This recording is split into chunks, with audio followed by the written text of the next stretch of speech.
Loading.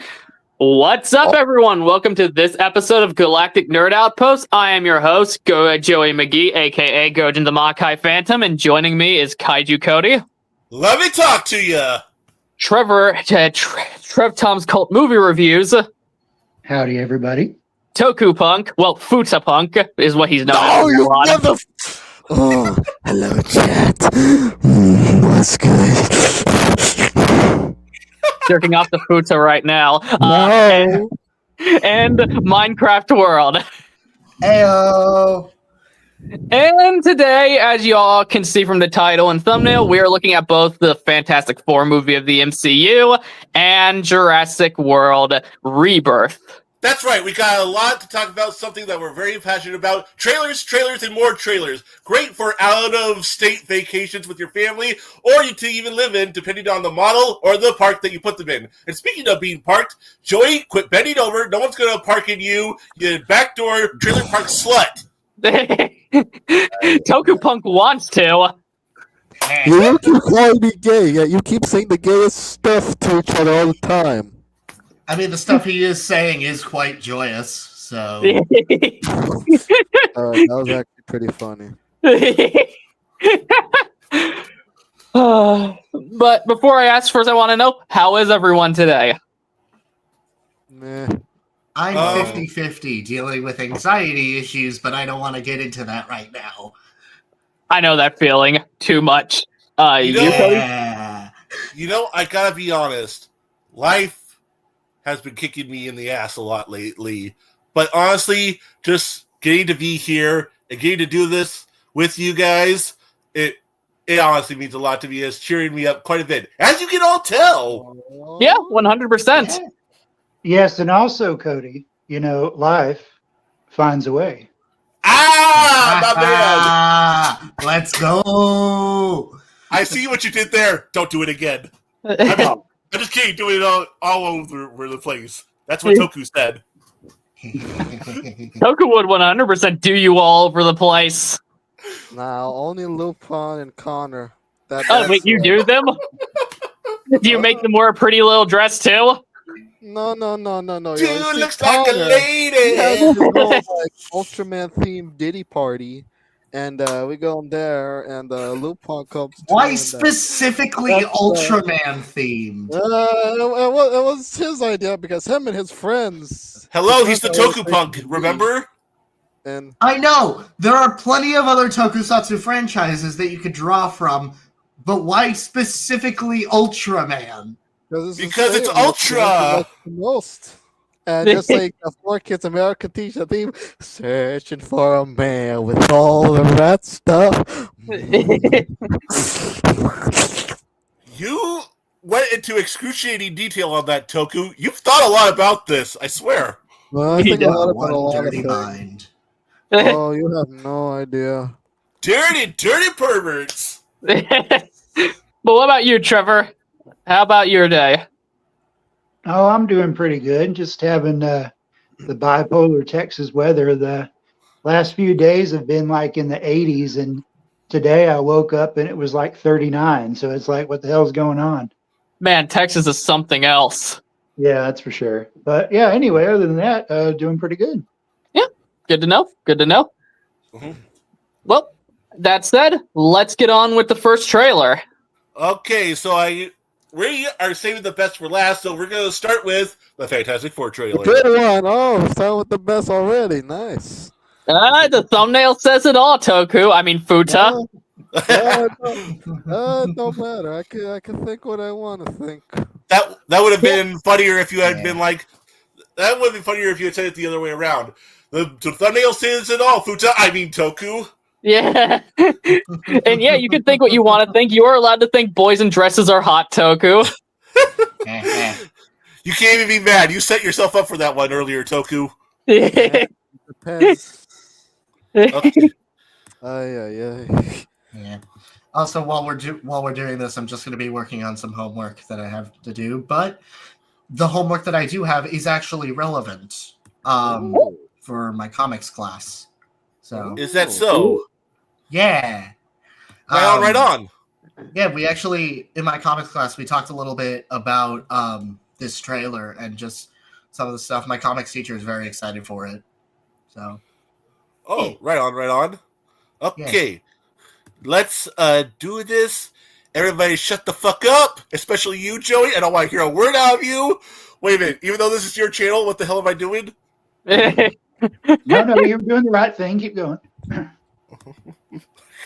You're doing God's work, boy.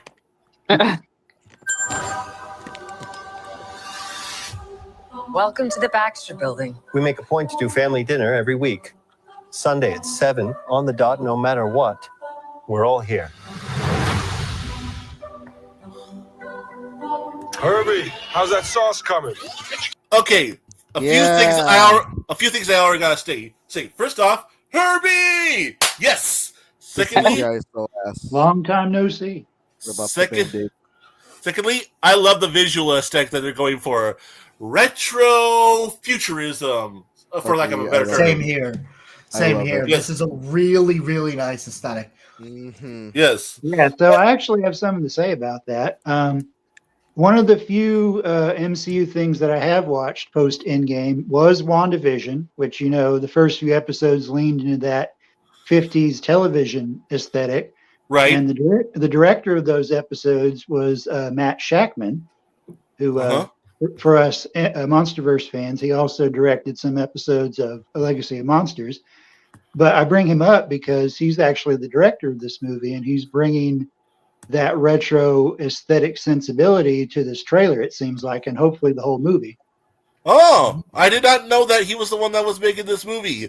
Okay.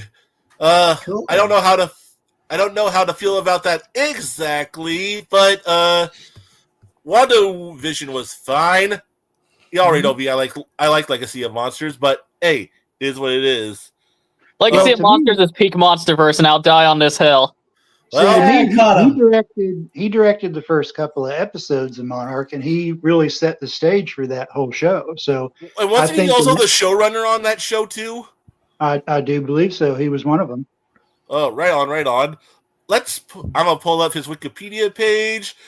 By the way, I do actually have another compliment I would like to give. I think this is probably the best that The Thing has ever looked in any of the live-action Fantastic Four films. Controversy, because we know somebody doesn't agree with that. That would be me. I'm going to have to respectfully disagree. I prefer how he looked when Michael Chiklis played him in the Tim Story ones. I appreciated the fact that it was a practical effect as opposed to CGI, which is what they did in the Josh Trank movie, Fan Force Stick, crappy movie. And this, although I gotta say, between the two computer-generated iterations of the Thing, I prefer this one too. It looks solid, like rock. Like you could actually touch him. And I was more so thinking because it carries a lot of the same aspects that the Thing takes. It's very explicitly an homage to Jack Kirby's design for it, and I think that just works phenomenally for what this story is going for and for the world that they're setting up. Yeah, really? I would agree with that. The 2015 CGI version, the problem with that version was that he wasn't defined enough. This version has all those distinct Thing features, and the 2015 version was too smooth. So between the two CGI versions, yes, I would definitely lean in this direction.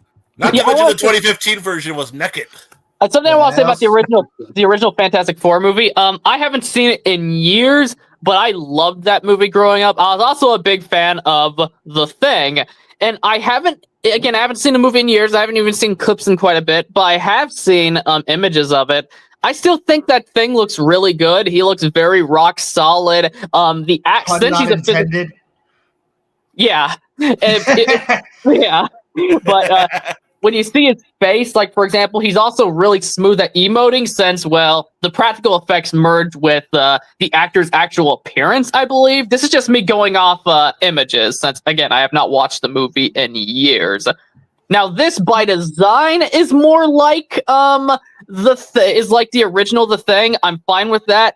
But when I first watched this trailer, I thought the CGI looked off, but I'm going to have to see it more in motion to see if I still hold that position. Wait, why do I see a second Trevor in the backstage? Oh, 1 minute, let me fix that. Why the 2 Trevors? I don't know. I backed out, and apparently the other one didn't leave. 2 Trevors. What could it mean? Kick the other one. But yeah, as I was about to say, like, maybe my view will change on this one's CGI as the trailer goes on, because I only watched it once. But when I first watched it, I thought the CGI looked clunky, but I couldn't put my finger on it. See, here's the thing. It's kind of The hard. thing. Yeah, the thing's right here.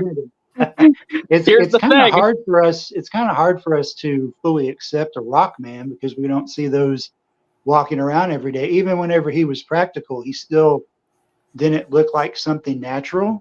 So I'm thinking that there's kind of an uncanny valley effect going on. I personally think the CGI looks really good, surprisingly, for this first trailer in a movie that I believe has been shooting since last summer. So I guess they've had enough time to work on some of the CG work while they were filming it. But I think visually this movie actually looks very stunning so far. Yeah, I agree with that. I think the CGI work works for the same reason that Shin Ultraman's CGI works. Because despite not looking the most polished thing on the planet, this film is very much homaging and going back to a very retro style, something that you would see out of like maybe the mid-late 60s, early 70s-ish. And so the CGI looking the way that it does, looking like a flat plastic costume, not as well refined, definitely adds to the retro aesthetic, as well as it being... Didn't they say it's set in the equivalent of the 60s? I recall something like that. Yes, they did say it was going to be retro-futuristic 1960s. Okay, yeah, because basically... that adds a bit more to it. Yeah, basically, since this is the multiverse saga, what they're doing with this version of the 4 is that they're coming from their own universe. Mm-hmm. And presumably Doctor Doom is also going to come from this universe. What people are thinking that how this movie might end is that since Galactus is in this, and we'll get to him in a minute, that he's going to destroy their reality or their planet, and they're going to have to escape to the MCU. That's what people are thinking is going to happen by the end of this movie. There's a lot of people who also don't like that solely on one principle. They feel the Fantastic Four should have been in the MCU already, like near the beginning. Because for those who don't know, the Fantastic Four was like the beginning of the Marvel comic book universe as we see it now. They were Stan Lee's first original project that he actually had a passion for, something, a drive to make. And so they were like the starting point of basically everything that we got afterwards, like the Hulk, the X-Men, Spider-Man. It all began with the Fantastic Four. Some could argue Captain America, seeing as how well he would be integrated into that same universe later. But even so, Fantastic Four is where it started. And just for that alone, some elitist babies, very passionate comic book fans, probably won't accept this movie as it is, just on that principle alone. Yeah, Spider-Man actually first appeared in the Fantastic Four book, Danny. Yeah, that's something that's something a lot of people forgot. Like Spider-Man, some of his earliest interactions were with the Fantastic Four. A lot of he tried to be a member of it, I think, at one point. Yeah, in the very beginning, I can't remember if it was issue number 1 or 2, but he was looking for a job, a way to make money off of his spider powers to support Aunt May, but like the way he was trying to do it before, with TV appearances wouldn't work because, well, they're like, you have to have a check and an ID now. We can't just pay you out of pocket. And then he's like, okay, maybe the Fantastic Four will help me out. And then the Fantastic Four is like, this isn't really that kind of a job. We have lives outside of this that financially support what we're doing here. So we like to have you on, but we're probably not going to pay you. And then Spider-Man's like, deuces. Mhm. I'm a bit of a fan. Oh, really? I never would have guessed. Yeah. Shut the fuck up. Yeah. But no, like what you know, you said when given all that we just said, it's clear that the four haven't been present in the MCU that we've seen so far. So it made sense that when they were finally able to do them, that they would have to, do them from another universe. Because as we'll see as this trailer goes along, the four, and this happens pretty much in any iteration, they basically become celebrities, and they're like the superhero team. Yeah, that's true. And also, something else. This is something that I myself have had to come to grips with. People don't seem to know what the term adaptation means. It's not doing a one-to-one translation of the material that came from a different medium before. It's literally adapting it, making it so that it'll fit in what you have for it there. Like condensing lore, doing it differently in a way that'll make sense. Anything to make it fit into a cinematic format, and that's what they're having to do here. Which is why I don't think it's particularly fair to just dismiss it on principle alone, unless you just don't care for adaptations in general. Which in that case, you do you, boo boo. But if you were someone who don't care about adaptations as a whole, then why the hell are you watching any film in existence? Yeah, I was about to say, if you want to see the original version of something, just go and read it. You don't have to be unfair to the movies. Because film as a medium is by nature based on adaptation. A lot of the earliest films in existence, or even some of the most influential and iconic films in existence, are based on or rely on being adaptations. Nosferatu is a very prime example. That thing is one of the major poster childs of vampire movies. That is an adaptation, albeit a plagiarized one, of Dracula. Mm-hmm. Yeah, it's like the old saying goes. Every story's been told. What has been done shall be done again. What stories have been told will be told again. There's nothing new under the sun. To say something isn't original is just a blatantly stupid and low bar of critique, because you are never going to be original. Journey to the West had predecessors that it shares a lot of in common with, or even was based on. Same with the Odyssey. Yeah, I used to see original. I used to use originality as a critique, but over time, I realized it's really stupid, especially since there's a lot of cliched media in this world that's overall really good. Like Godzilla -1 is not an original movie. It's not at all. Yeah, it's a very traditional and safe Godzilla movie. Yet, guess what? It's one of the best because it's so good at executing that traditional formula. Some have even said that it's the best. Yeah. On that note, what Yamazaki did with that is he's basically telling, at its core, the main Godzilla story, but he's approaching it from very specific perspectives. Yeah, exactly. And he made an incredible way of it. Or for another example, what is widely considered to be one of, if not the best movies of all time, Citizen Kane has a lot of things in common with a good amount of classic myths and detective stories at points. That's the true. thing is, when it comes to storytelling culture, there's only so many ingredients that are appealing to the human experience. So, of course, everything is going to have those basic ingredients. It doesn't mean that something's ripping this or that off. They're just drawing from the same well. Yeah, in even the most original pieces of media out there, stuff that's very experimental, they typically have some type of inspiration behind it with their similarities.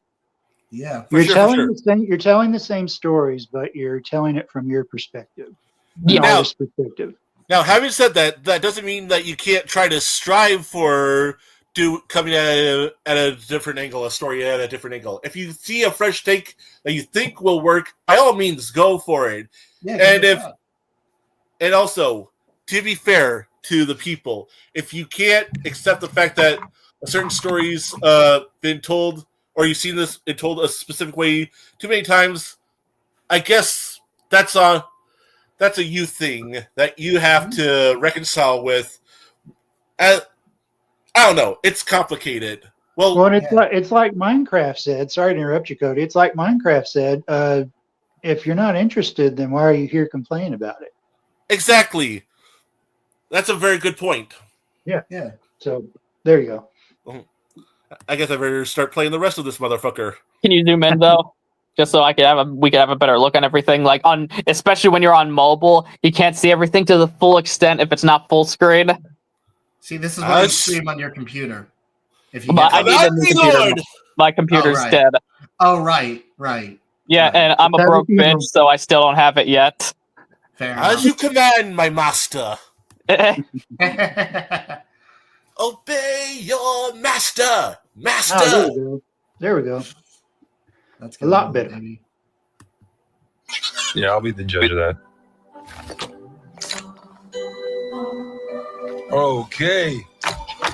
Okay, is this guy good or what? I want to add a couple cloves of garlic. Not because it's not delicious, I just want to add a little bit of zip, okay? T-5. Before we went up the first time, you couldn't turn invisible. Ben wasn't a rock. The best pilot in the world right here. Yeah. Okay, so pause this. I think I found what might be my problem. This might just be me looking for stuff because, again, so take this with a grain of salt. But I think my problem might be, I think for a big thing of rock, his movement feels too light. He doesn't feel heavy when he moves. Okay. I can see that. I can see that.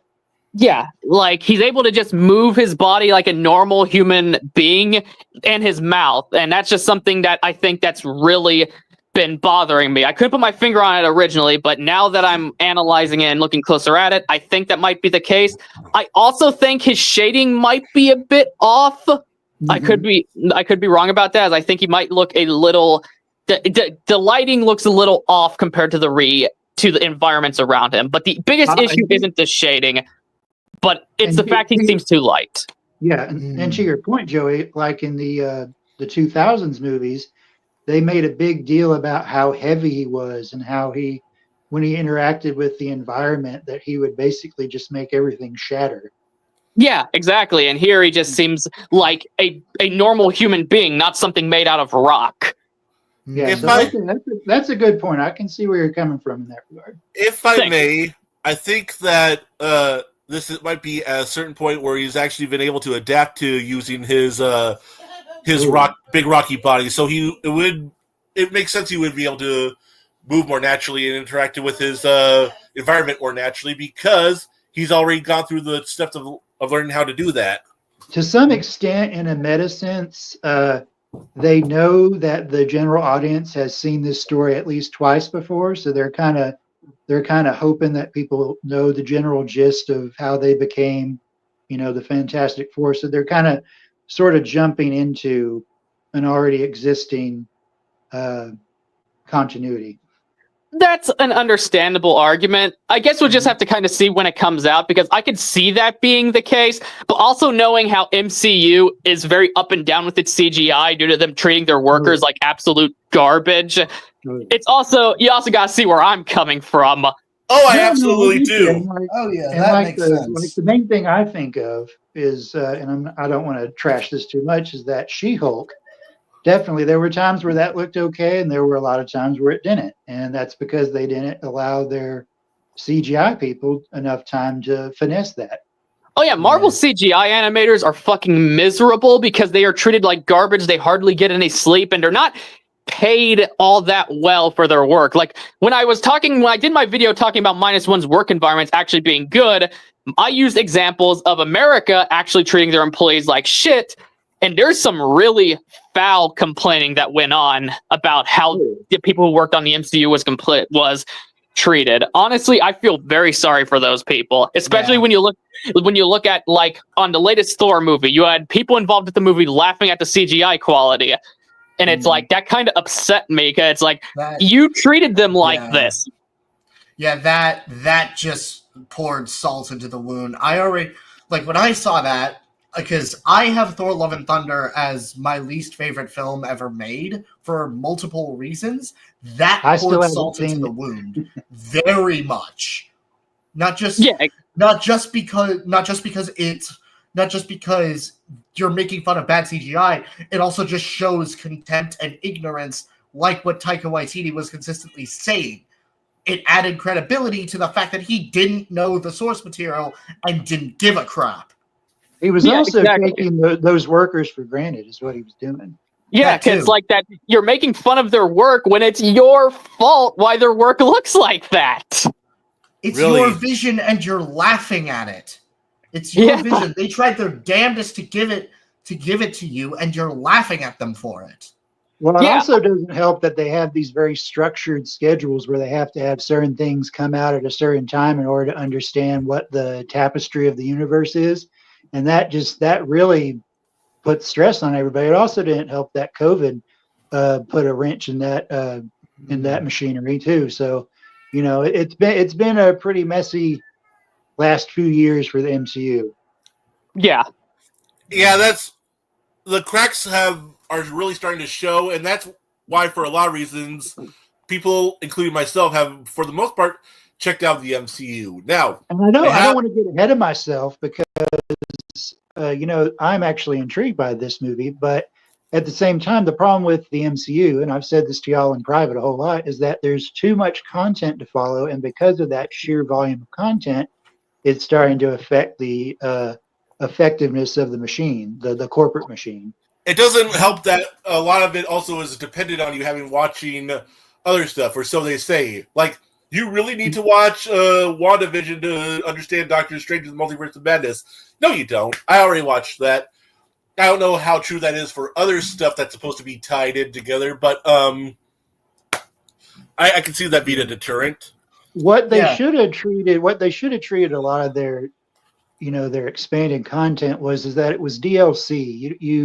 You would enrich your experience with the main core items in your product, I guess you'd say, but you wouldn't need these other things to follow the mainline continuity. But if you did download them, so to speak, you would enrich an experience for, like, you would understand, like in the case of WandaVision and Multiverse of Madness, you would have some extra insight into what was going on with Wanda, but you didn't necessarily need it.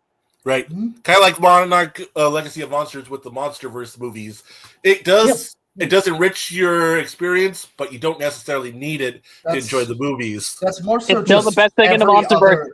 That's more so just every other side piece in the Monsterverse. The comics, the games, like, they break canon when you stop to think about it, but they're not necessarily canon in their own right. Just because Tiamat shows up in the comics doesn't mean you need to read Godzilla Dominion to understand what happens in GXK. Oh yeah, absolutely.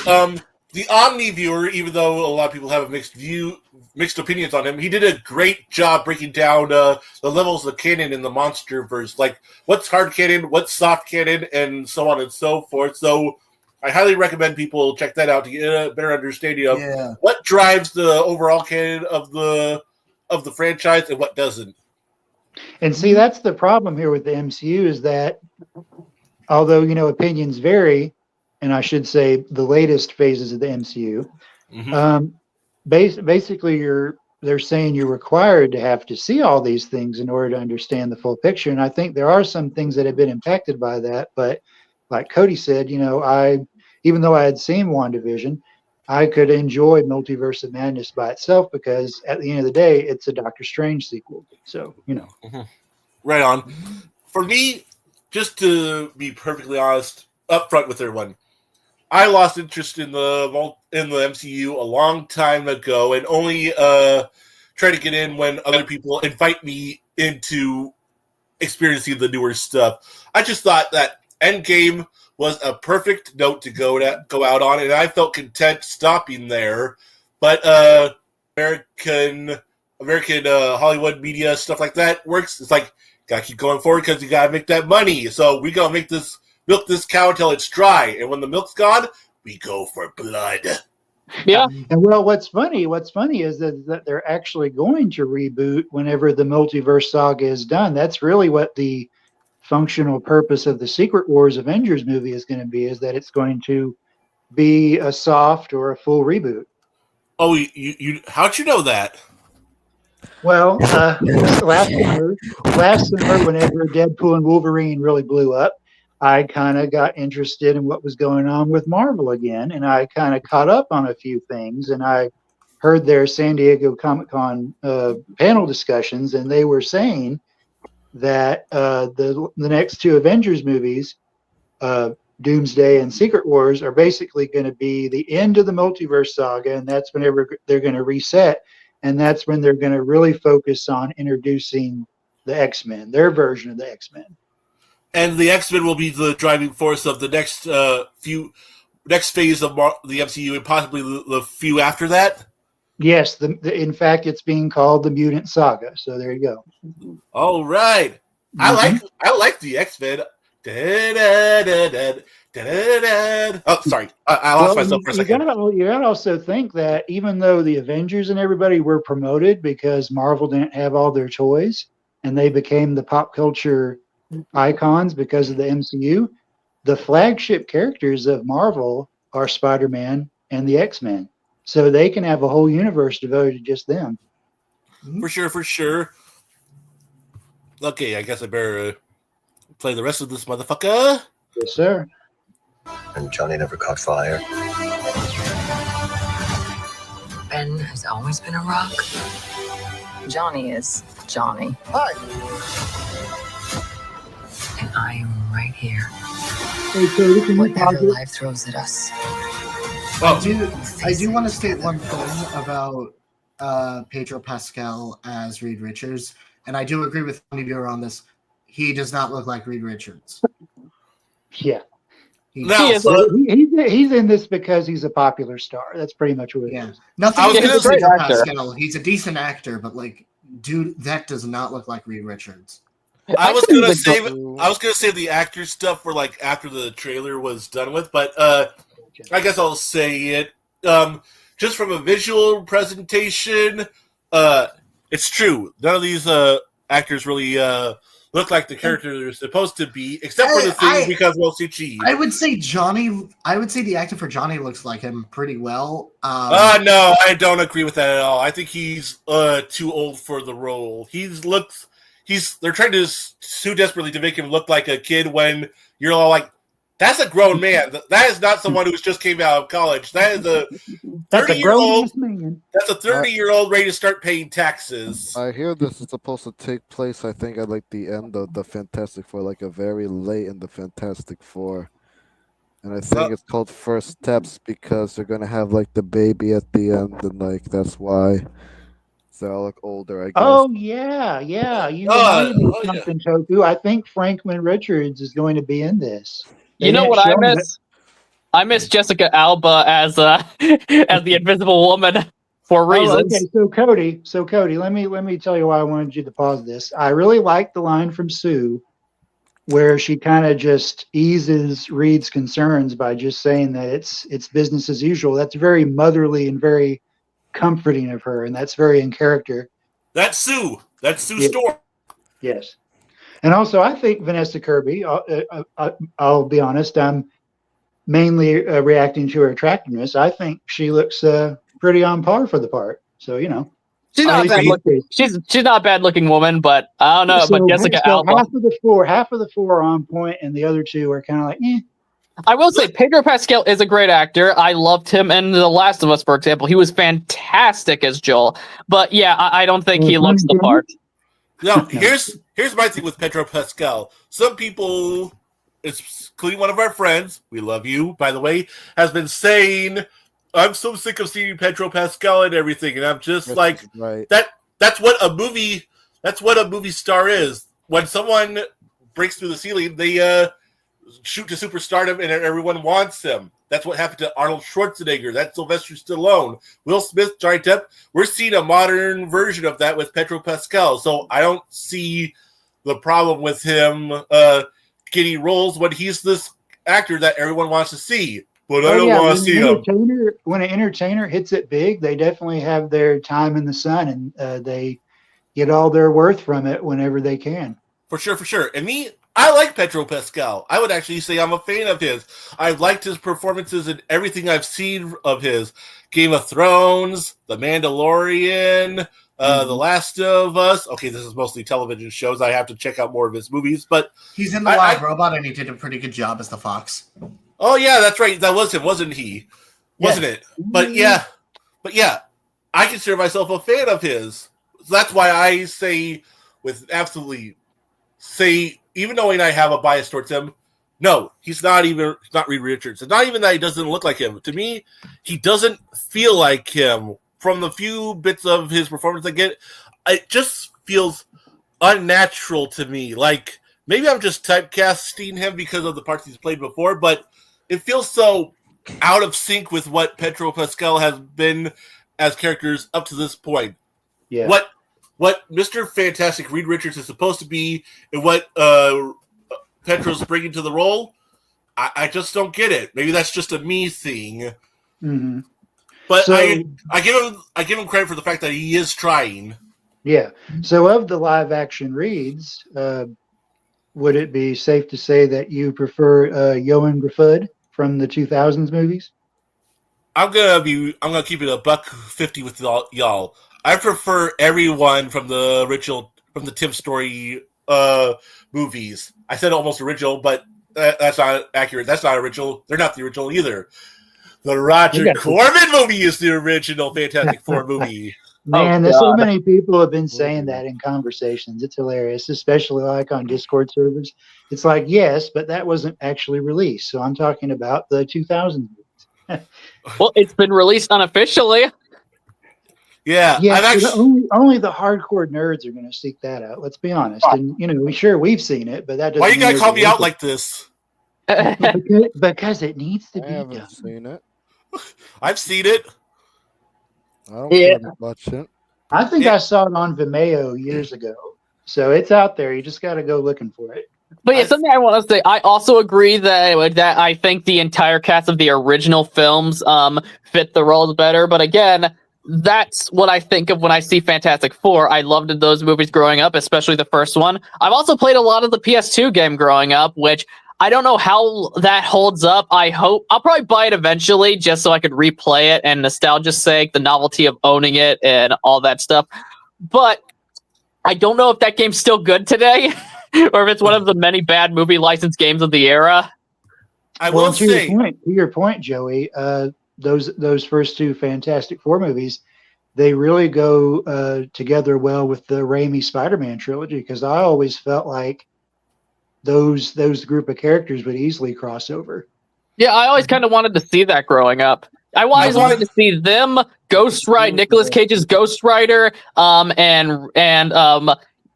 Raimi Spider-Man. Mm-hmm. Here's who I wanted to see. I wanted to see Daredevil. I wanted to see Ang Lee's Hulk. Basically, what I wanted was Secret War. I wanted Secret War with everyone from those movies. Blade, the X-Men. I wanted them all because they were all made at a time where, like, they had a similar enough feel to them that they could all cross over together and it would feel fairly natural. Agreed. Unfortunately, that wasn't in the public consciousness. What's that you said, Toku? I said they may all be in the Doomsday or the Secret Wars, whatever they're calling it now. Oh yeah, they're definitely going to have a whole lot of legacy cameos in that. Which ones they'll be, well, we'll have to find out. We'll just have to wait and see. Now, according to I want to address something. You said that all those actors from the original Tim Story movies fit their roles well. I agree for the most part, except for one point. I would swap out Jessica Alba for the woman in this movie because she feels more like Sue Storm to me than Jessica Alba. I love Jessica Alba. She's a sexy bitch, but going off performance-wise, to me, she seems more like a little girl trying to walk in her mommy's shoes. And you need to be lynched for that take. No, I agree, Jessica Alba, but especially in the second movie, they were trying to make her look too much like her comic book counterpart, and her blue contacts and her, I think it was a wig in the second movie. I may be mistaken. It just looked a little bit off. Mm-hmm. And you know, and I'm not trying to pigeonhole anybody in terms of racial terms, but as a Latina, you know, she looks good when she embraces her, you know, her ethnic qualities that are, Your you know, exotic qualities, mamacita, órale, ese vato. Yeah, exactly. So whenever she's trying to be this blue-eyed, you know, blonde-haired, you know, white girl, it in the second Fantastic Four movie, that's where it just seemed off. Basically, the way they made her look, not because of a racial thing, but just the way her contacts looked and everything, it just looked surreal for me. Hey, I give them points for at least wanting to try to stick as close to the comic books as they can, but I guess there is a point where you go too far. Well, like, and they even altered the makeup for the Thing in the second Fantastic Four movie, where he looked a bit more rocky, like we're seeing with the CGI version here. They were basically addressing some complaints that people had with the first movie, and you know, I respect that, but as attractive as Jessica was in those, or is, and not just in those movies, but and also I enjoyed her in the movies, but I do think that there is still a better Sue Storm performance to be seen. And it might be this one. It might be this one. We'll see. Now, first I gotta say something, be honest about something. I am not the biggest Fantastic Four fan. I like what I've been exposed to of them, but they've just never been at the top of my wants for superheroes. I've always been a big follower of the major camps: Spider-Man, X-Men, Batman, Superman. The list goes on and on and on and on. Having said all that, I love the Thing. The Thing. I see a lot of myself in the Thing. I'm big. I'm a bit of a brute. I'm not the smartest guy, but I like to think I have the biggest heart, and I know Ben Grimm does. He's gruff on the outside, but he's nice and warm on the inside. I feel like they's brought too much of that softness out in the character with this here, because the performance doesn't feel like the Thing to me. He's supposed to be this gruff, tough guy, you know, from Brooklyn, and we get that in other media. We can actually hear that voice in the Thing from the comic books when we're reading them, but we don't get that here, and that kind of takes away a lot of points from me when it comes to this movie, because, well, I know I just made the rant about adaptations earlier, but there are some core elements I feel should be kept when you're making those adaptations, and I feel like a little bit of that is lost a bit with the Thing, so that sours me just a tiniest bit when it comes to this movie. Well, as I said, I think that's because I heard that that's supposed to be like the end time of Fantastic Four, and that's supposed to be like a more mature Ben Grimm, like the Hulk mature, and isn't so like monstrous anymore. But I hate what they did with the Hulk in the MCU. They fucking nerfed him. Yeah. They went to Professor Hulk and they just stayed there. There's a reason Professor Hulk is just part of a certain era of comics, and that they went back to the Savage Hulk because, well, that's just on some level who Bruce Banner is. Here's something I want to say about it following. Something I want to say about following a more mature Ben Grimm here.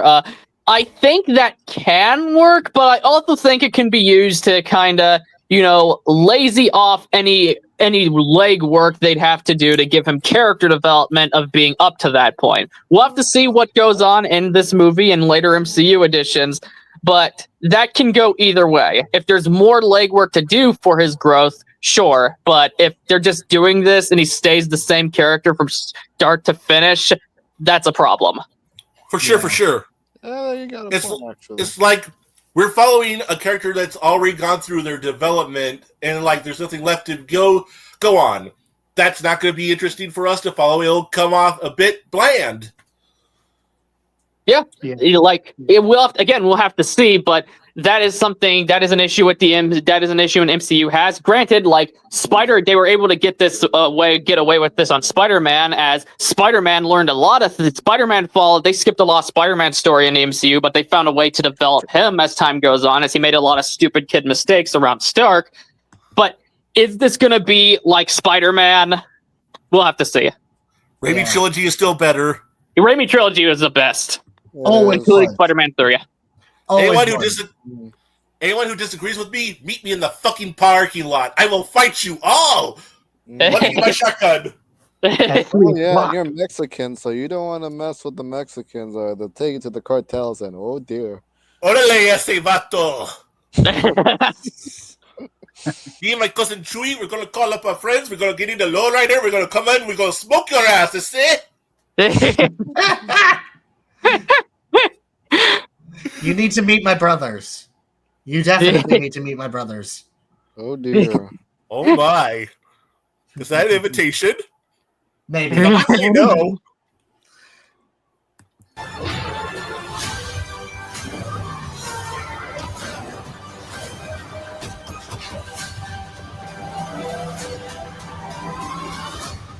Galactus! He's not a cloud! He's not a fucking cloud! You know, somebody was having a conversation about that on X the other day, where they said that had Rise of the Silver Surfer not underperformed, had they done more Fantastic Four movies in that continuity, they probably would have eventually done the classic Galactus, because whenever you watch the movie, even though he's primarily a cloud, there are moments where his shape is in the form of, you know, Galactus's helmet and his head. So they may have done that, but they may have not. But we'll never know because they only did 2 movies. So. Here's my thing. You shouldn't be ashamed of what you're adapting. Can you make changes? Absolutely, you should, but you shouldn't go too far. You should be honest with the audience and present them the true blue of what you're working with. Like, this is Galactus. This, not this. This, not this. Winner, loser. Yeah, like for example, of something being ashamed of what it's adapting. The 2017 Power Rangers movie. Ugh. I was gonna say Godzilla 98, but that works too. Yeah, Godzilla 98 definitely. Those are actually both very good examples. Even though I like both movies to some extent, they are definitely ashamed of their source material. No. And also, here's what happened with the early 2000s Marvel stuff. At the end of the 90s, Batman and Robin flopped because it was very over the top and comic booky. So then everything after that, starting with Blade, X-Men, they had to have this grounded feel so that, you know, allegedly they would be received well by the general public. Then Spider-Man came out and eased the colorful comic book aesthetic back into there. Then Fantastic Four, Daredevil, Hulk, all that. And gradually by the end of that decade, things were starting to feel more comic book like, but they still were kind of in that middle ground where they were unsure of how the general public would respond to. Then Christopher Nolan had to go and screw it up. Yeah, overrated slop. That's how it goes. But anyway, that's how that whole process unfolded. It's very interesting to see how these movies evolve and react to the general consensus. Also, I gotta say something. This is a policy, I don't know if it's true or not, but it's out there in the internet. A policy that really also gives me pause when it comes to these future movies is the fact that Disney is going out of their way to get people who are not Marvel fans and telling them straight out, don't read the source material. I don't know how true that is, and if it is true, I don't care for it. I think it's really, it's kind of disgusting, in all honesty. And that also gives me pause. It's problematic, but at the same time, I also understand where they're coming from, because there's always going to be an element of the general audience where they don't really know everything about these movies that they're watching, but they you know, because at the end of the day, these movies are made not just for the fans, but for the general public, because but here's the thing. That's all I'm saying. Sorry, go ahead. But here's the thing, Trevor. It's these movies' responsibility to explain this kind of material to the people too. Oh yeah, for sure. I agree with that. I'm just saying I understand on the outset what that policy or what that attitude is trying to achieve. There is a point where eventually you're just doing whatever you want to do, and that's where it's not okay anymore. So again, you gotta play both sides of the fence. I get, you got to try and get in the normies, but you also got to make sure you don't alienate your core fan base. I feel bad for cutting you off earlier. I'm sorry. No, you're fine. Sometimes we're going to talk over each other. You're good. Oh, thank you very much. But something I want to say is this trailer. When I first watched it, I just woke up when this trailer is being turned on. So I'll give you some backstory. I have a greater understanding of why I don't like the thing CGI now, but as a whole, I don't hate the. No coffee. That was the issue. No. Yeah, but the thing is, I woke up very groggy. My brother came in and he said the Fantastic Four trailer dropped. He turned it on. And I was like, "Oh, this looks like," and I was just like, "Oh, this looks like fucking slop." Now, I still think the thing CGI is bad, but now it's I don't think the movie looks terrible. I think it could go either way. I think it could go either way too. And also something you mentioned before. Joey, you had said that Hulk feels too light to you in this movie. It's the equivalent not the Hulk, it's a thing. The Hulk's not in this movie, bro. You know what I meant. I just right now. Honestly, It's hard to think of Thing without thinking of the Hulk because of the fact that those two like to beat the fuck out of each other. And I'm all here for it. This is true, but one is green and one is orange. Kiss my ass. One ball. Kiss my balls. One is blue and one is green and one is orange. There you go. One also wears purple pants and the other blue. I'm gonna kill you. One is also Rocky and the other isn't. I know where you live, Trevor. But at 3:00. Oh shit! Now I have to make good on those threats. Anyways, you said that the Thing looks too light to you. Well, there's a scene that came in the end where the music was swelling. They're trying to be all actiony. They show the Hulk running through the streets, but they also took the time to put in sound effects of his feet stomping through, and you hear the crunch of his rocky feet against the concrete. Did that play a part in all of you making him feel heavier at that point?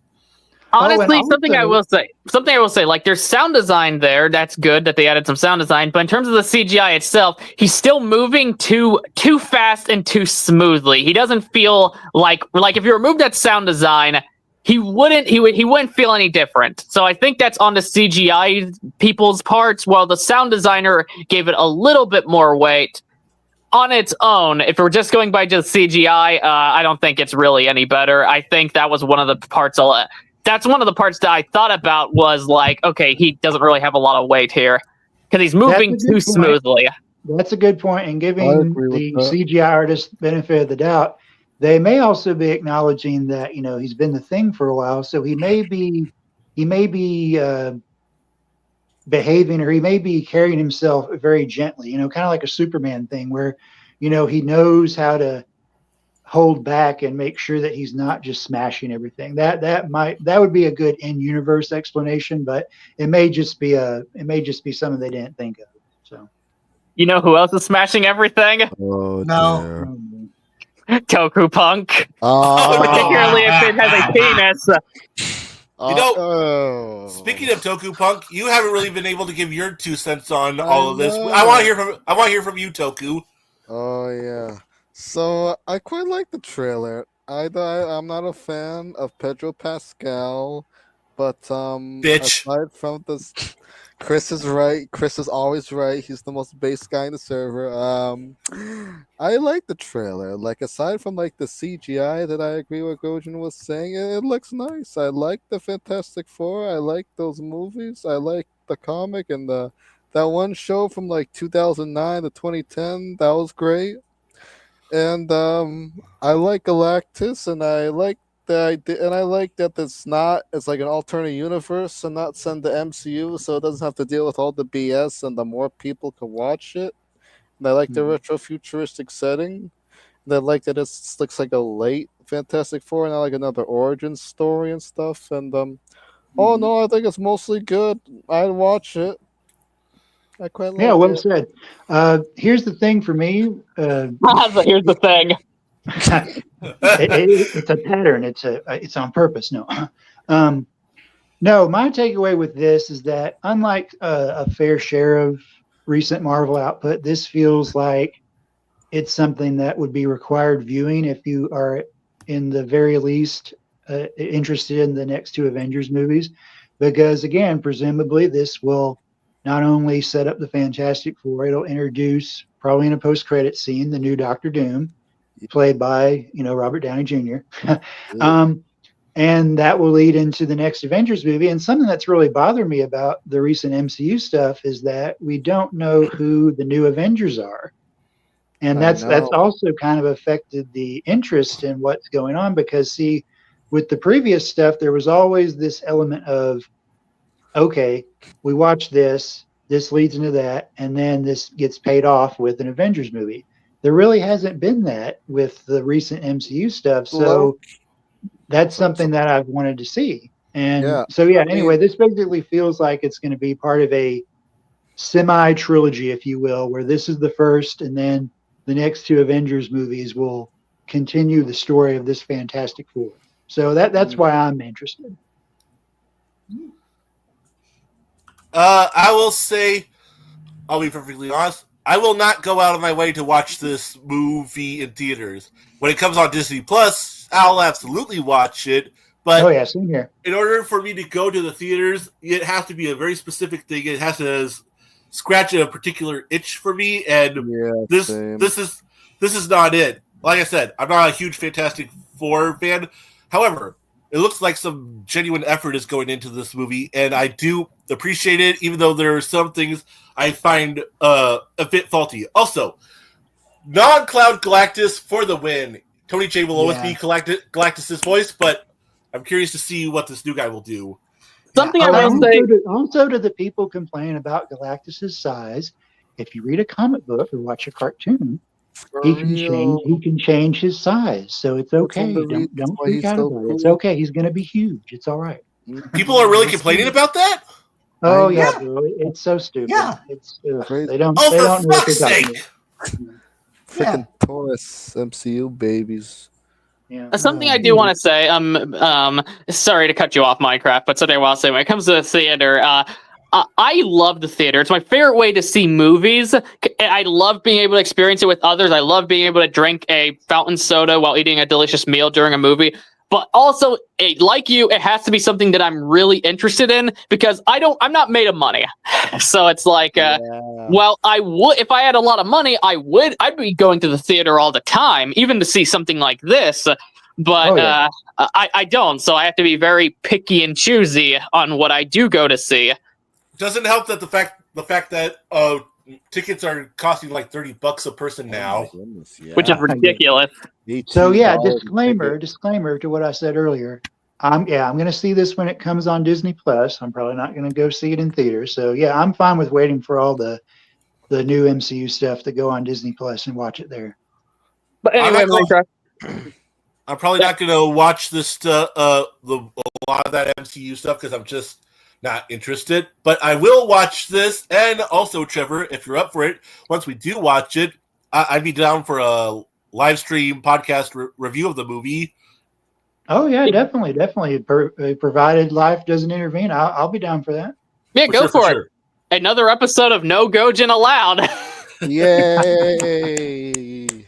Gojin, there's the door. Get the fuck out. But anyway, now you give your thoughts, Minecraft. I'm so sorry I cutted you off. Nah, you're good. Like you all said, I'm probably not going to watch this theatrically, partially because the week beforehand are two other films that I'm actively interested in. One of those being my most anticipated film of the year, but I know what it is. What is it? Superman. Yeah, baby. I want that to succeed so bad. Like, let me go on this tangent.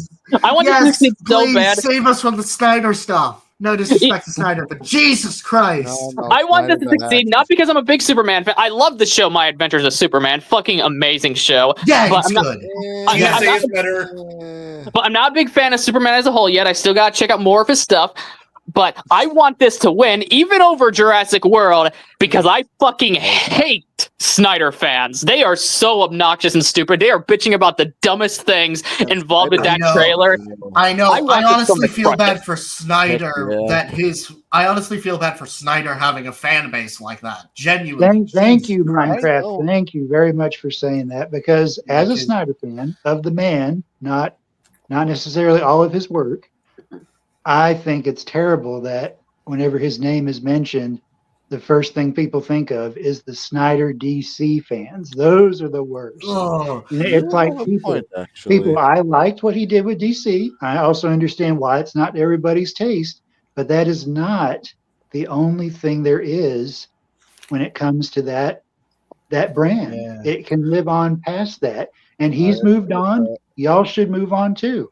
Yeah, but also I want Superman to succeed partially because Superman is my third favorite fictional character and just there you go. A character that I absolutely adore. That makes sense. And to see this movie finally go back to his roots, finally go back to what makes Superman Superman, especially after My Adventures with Superman did the same thing, and in a post-Injustice world where Injustice completely ruined the reputation of Superman for so many people, it's just refreshing. Yeah, it's just and I want to finally see Superman be Superman instead of see Superman be Homelander. It's sad. It's sad because there's two different camps that are always fighting with each other. There's the ones who say Superman is boring, so hey, let's make him the Injustice version. And then there's the people who are always saying he needs to be exactly like Christopher Reeve. And it's like, there is a middle ground. There is. Read the comic books. That version isn't entirely like Christopher Reeve, even though he did a good job and he's iconic for a reason. And it's also not always Injustice Superman. There's a middle ground, And on that note, and this is all I'll say about Superman, I'm a bit trepidatious with it. I want it to succeed and move forward because I don't want to get invested in a new cinematic universe and it not really go anywhere. Something I want to say, but I've actually discussed this in real life, and I think I did on the Discord server too. But here's the thing about Superman as a character that separates him from Batman and all that. Character writing and acting is important for Batman and Spider-Man, obviously. But since Superman has a very, for lack of a better term, plain look, writing and acting is even more important to him because that's all that's doing the legwork. He doesn't have this cool, edgy look like Batman that kind of helps him be interesting. He has to be an interesting character more than anybody else. Yeah, and exactly. You can't get too lost. Sorry, go ahead, Minecraft. Go ahead. I wanted to say this, and this is an interesting comparison. A lot of people if Superman is Sonic, Batman is Shadow, but a lot of people have wanted to make Superman Shadow. If that makes sense. That's true. Makes perfect sense. And people. Okay, so let's not get off in the weeds. I could probably talk some more about that. Yeah, back to Fantastic Four. I'm interested to see what they do with this one. I hope it goes well. I hope it does end up good, especially since the most recent film that I've been hyped for in a comparable manner to this was the Batman, which turned out to be really, really, really good. I would probably say one of, if not the best incarnations of Batman in recent memory. The second best. This, I think it has a lot of potential, and I think I don't think it's going to be great, but I don't think it's going to suck. I agree. That's true. I agree with that. I can agree with that too. Me, I think it can go either way. I think it could be good. I think it could be bad. I think it could be mid. It depends on where it goes. I think on it being like a current phase MCU film, I'm definitely a little bit leaning on it not being good since the MCU is good for a while, but we still get good stuff every now and then, but most of the new MCU stuff is no. The real question is: Are they going to take in the criticism and feedback that they've got lately, and are they going to try and get back on the right track? That's the big question. But I would then hope again, for them then to. again, the I know question that is, is at best what is the right track? Right now, knowing Disney, that is at best a 50-50 shot. Oh yeah, definitely for sure. Because half the time it's like we know what we're doing, we don't care what you think, and the rest of the time it's like, please come see our stuff. Yeah. I mean, we saw how they reacted with Sonic 3. Oh, dude. Bitter bitches. Oh yeah. Do any of us have anything left to say about Fantastic Four? No. Okay. All right, right on. Then I guess I just wanted to give my own take on the Superman movie coming out. Here since well, I want that movie to succeed, and I want it to be good because I can tell, in all honesty, that James Gunn is trying. He is trying to make an authentic Superman movie that is true to who the character should be, who at least I think he should be, which is who he is in the comics. Superman isn't the quote-unquote coolest, but he's the most virtuous, and to me, that's a good thing. Something that the DC heroes overall have tried to be are pillars that we should look up to, that we should aspire to be. They are the modern myths that we should aspire to be, yes. As opposed to, say, the Marvel approach, where they try to bring those myths down to our level and make them more relatable. But hoping for a great Superman movie, but I don't know yet. We'll just have to see. Now, Well, some of the complaints I've been seeing relating to that Superman movie is Snyder fans are complaining about all this stuff that's comic accurate, and some of these people are even saying, "Why would you want a comic accurate movie?" It's like, you're not a fan, are you? I don't know, because the comics worked before, so why not see them in a bigger screen? Exactly. Here's all you need to say to these people. Zack Snyder and James Gunn, you know what? They're friends, and they think that you are all idiots. Yeah. I guess kind of like Takashi Yamazaki and Adam Wingard. Did James Gunn and Zack Snyder actually work together on the Dawn of the Dead remake? They did, exactly. That's where they became friends, and they still talk to each other. So it's like, dude, do you even know the person that you're worshiping? Actually, you're not even worshiping the person. You're worshiping a work of theirs that you liked and that you're putting on a pedestal. And it's like, anyway, this isn't the Zack Snyder cultist suck podcast. So anyway, yeah. For me, it's not just for Snyder. For me, it's not just the Snyder fanboys. I've also noticed some people in general, people who are supposed to be Superman fans, and also some who are admittedly not, being overly dismissive of the movie as a whole, saying blah blah blah, cynical, jaded, and I'm just like, dude, who hurt you?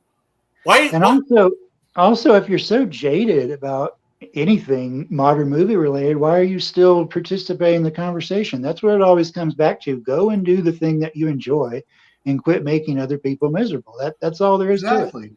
Now, I will say, some people should be allowed to express their opinions, but yeah, after a point, it's like, if all this is making you so mad, why are you still around here? Go somewhere that makes you happy. Opinions are one thing, misers are another. Exactly. Don't put other people down because you dislike something they do. Oh, also, that guitar cover of John Williams' Superman theme for the Superman trailer, just yes. I gotta admit that was pretty hype. Yeah. That brought a tear to my eye. I'm not even gonna lie. I don't care. I'm just gonna say it. That trailer made me happy. Seeing Crypto, seeing them fighting a kaiju, seeing Superman actually go out of his way to save someone during the kaiju attack, saving that little girl. It all made me happy. Oh man, the fact that there's color, the fact that the film. Go ahead, Minecraft. Sorry. The fact that the film is not as desaturated as previous Superman entries used to be. It just, it's so good. So good. And listen, it's really simple. And again, I'm trying to be the reasonable, fan of the Snyder stuff. As much as I like that, as much as I saw what it was trying to do, it didn't work as a commercial franchise. So it's time to reboot and try again. That's all there is to it. And there's multiple versions of Superman. And if you're somebody who isn't, just dying on a hill, you'll at least try to find something good about each iteration. I mean, we always have our favorites, but part of the reason these characters stick around is because they have so many different iterations that keep the myth going. And some of them don't land for everybody. But the key is that you've got to keep on changing things up every once in a while. Yeah, for example, that's one of the big reasons Godzilla's able to stick around, because it's very versatile, and every movie in the franchise nowadays splits the community because Godzilla has grabbed so many different people who want different things. Grab him by the pussy. Except for the Polygon movies, which everyone unanimously kicked in the balls. No, they're good. We like them. Yeah, let's say good. Polygon movies are better than all the Planet Eater stands against everything that the Godzilla franchise stands for. There, I said it. No, that's King of the Monsters. You got beat hard in that Zim. All right, let's work. Hey! No, we are not going to do that here. We're not doing that now. Let's get to the other project, Gareth Edwards. So guess what? Godzilla is a dinosaur, and guess what our next trailer is about? Your mother slop. Oh man. Okay, I'm gonna share the screen really quickly. Tokupunk, shut the fuck up. Stone Principle. Remember to zoom in, Cody. Oh, I'll zoom in on your non-existent dick. You'd like to. Oh shit. Better have a wide lens. There ain't no lens wide enough. Okay. Yeah, I think once we're done with the analysis, I'm probably gonna go. Dr. Henry Loomis, this is Zora Bennett, our mission specialist. Okay, first thing first. Scarlett Johansson. A+, absolute cinema. 10 out of 10, no notes. I was thinking that too. Scarlett Johansson gets the D any day. I will say. Well, aside from the thirst stuff, do y'all know how big of a Jurassic Park fan she is? Oh yeah, absolutely. She's been wanting to be in one of these since they started making sequels. She's actually told her agent, "Hey, please, if there's something Jurassic going on, let me know." That just ties more into this thirst thing. You literally just said everything I was going to say, Trev. Yep, there you go. Just the fact, the fact that she loves Jurassic Park that much does make her like 1,000% more attractive. And I didn't even think that was possible. I didn't think she could get even any hotter. Especially after seeing her naked. No. Oh, very nice. This isn't after dark. I mean, what are you talking about? I don't have any of that saved in a private folder in the. Cody, why the hell are your pants wet? Change your pants, damn it! Change your pants. You're in public, dude. Oh, I ripped my pants again. You're in public.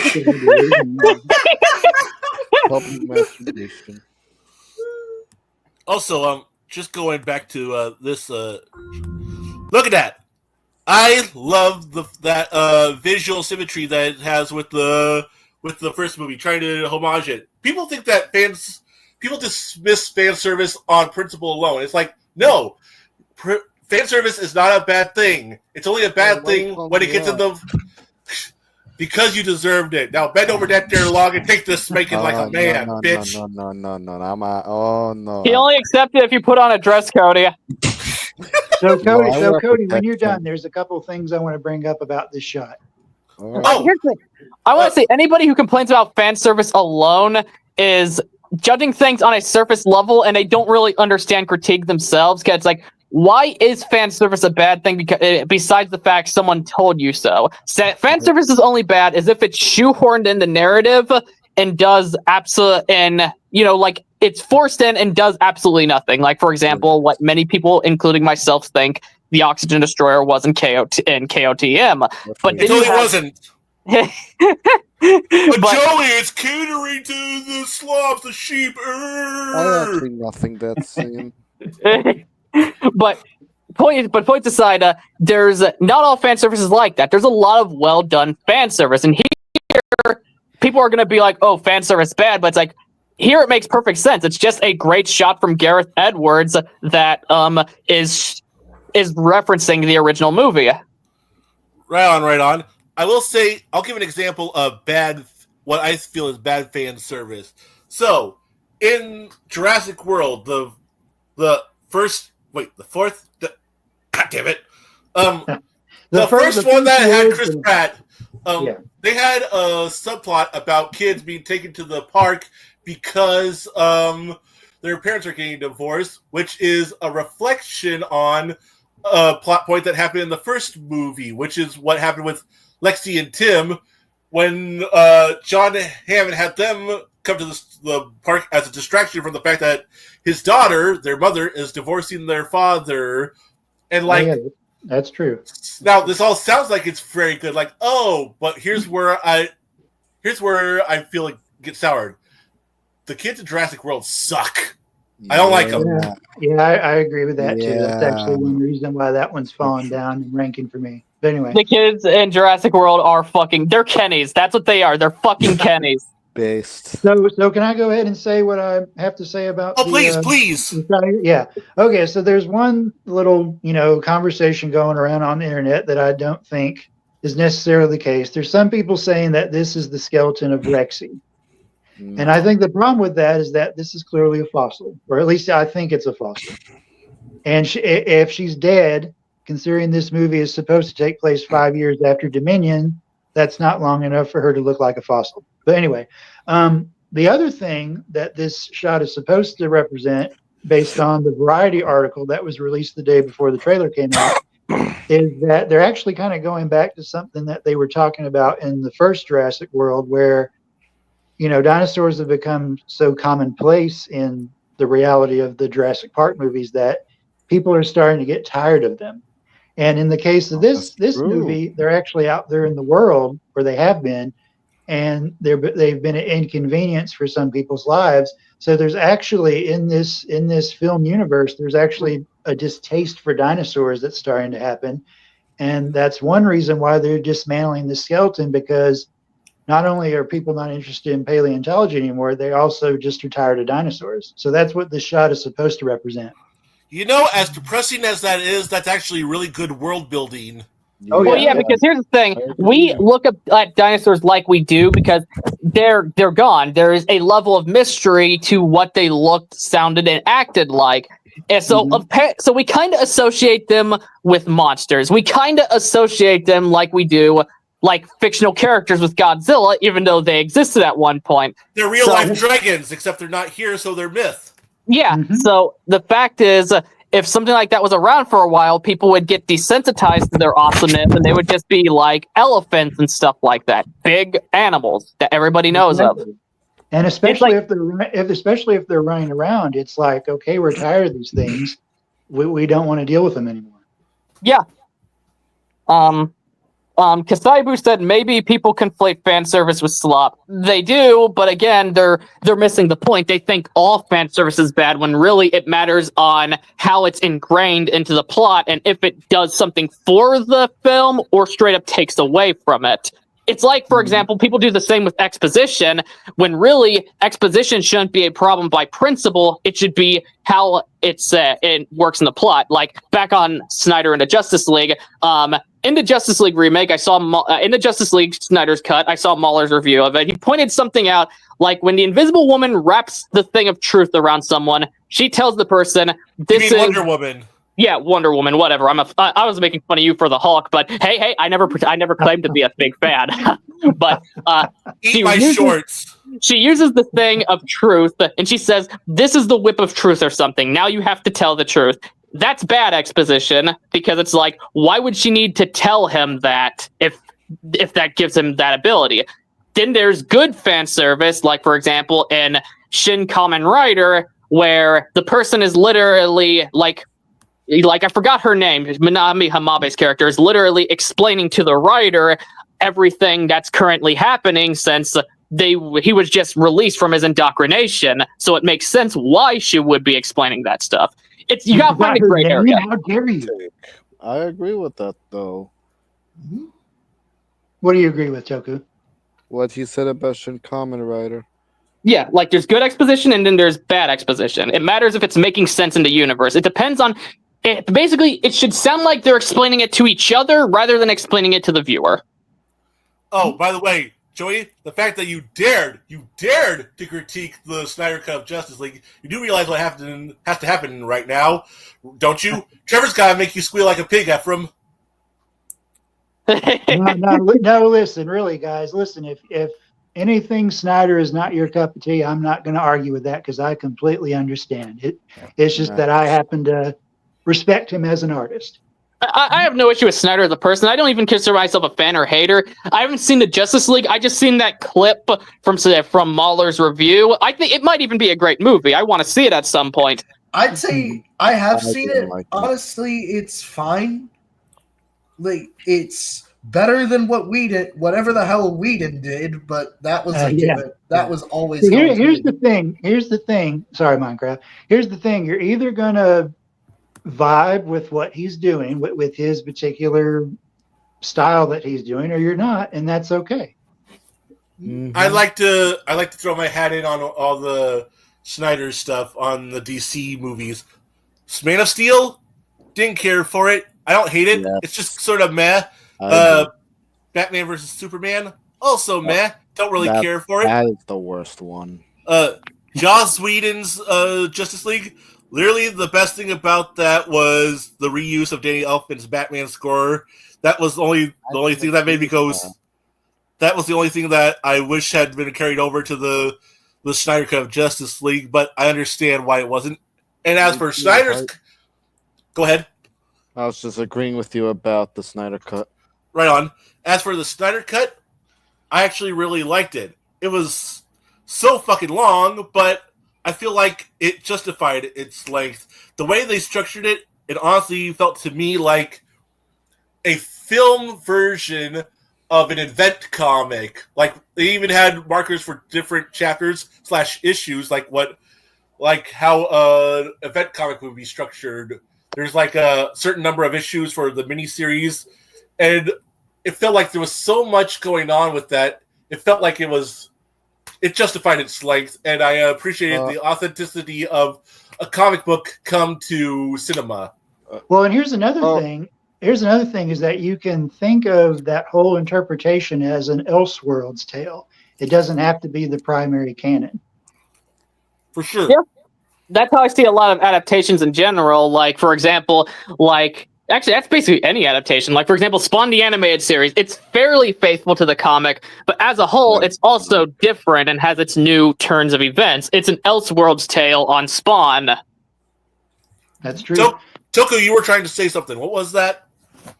I was agreeing with you on the Batman theme, but I didn't like the Snyder Cut at all. It was like one of the most boring things I had to see. 4 hours long of this cut ratio and these crappy colors and this boring, and I just didn't like it. I'm sorry, I hated every moment of it.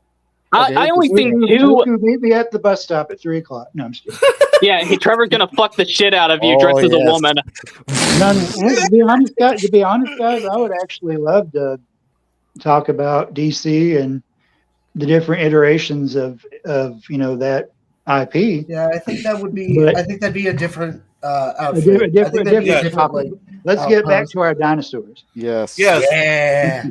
We'll leave Toku along with his Zoomer short attention span and his wrongness. I have a long attention span. The last thing I will say, though. The last thing I will say, though, this is the last thing I want to say. I only seen 2 of the DC. Actually, no, I seen 3. I seen Wonder Woman. I might have seen another one, but Wonder Woman was the best. Yes, it is. Yes, it is. That one was a really good movie. I think Man of Steel was mid, and I think Batman vs. Superman was mid.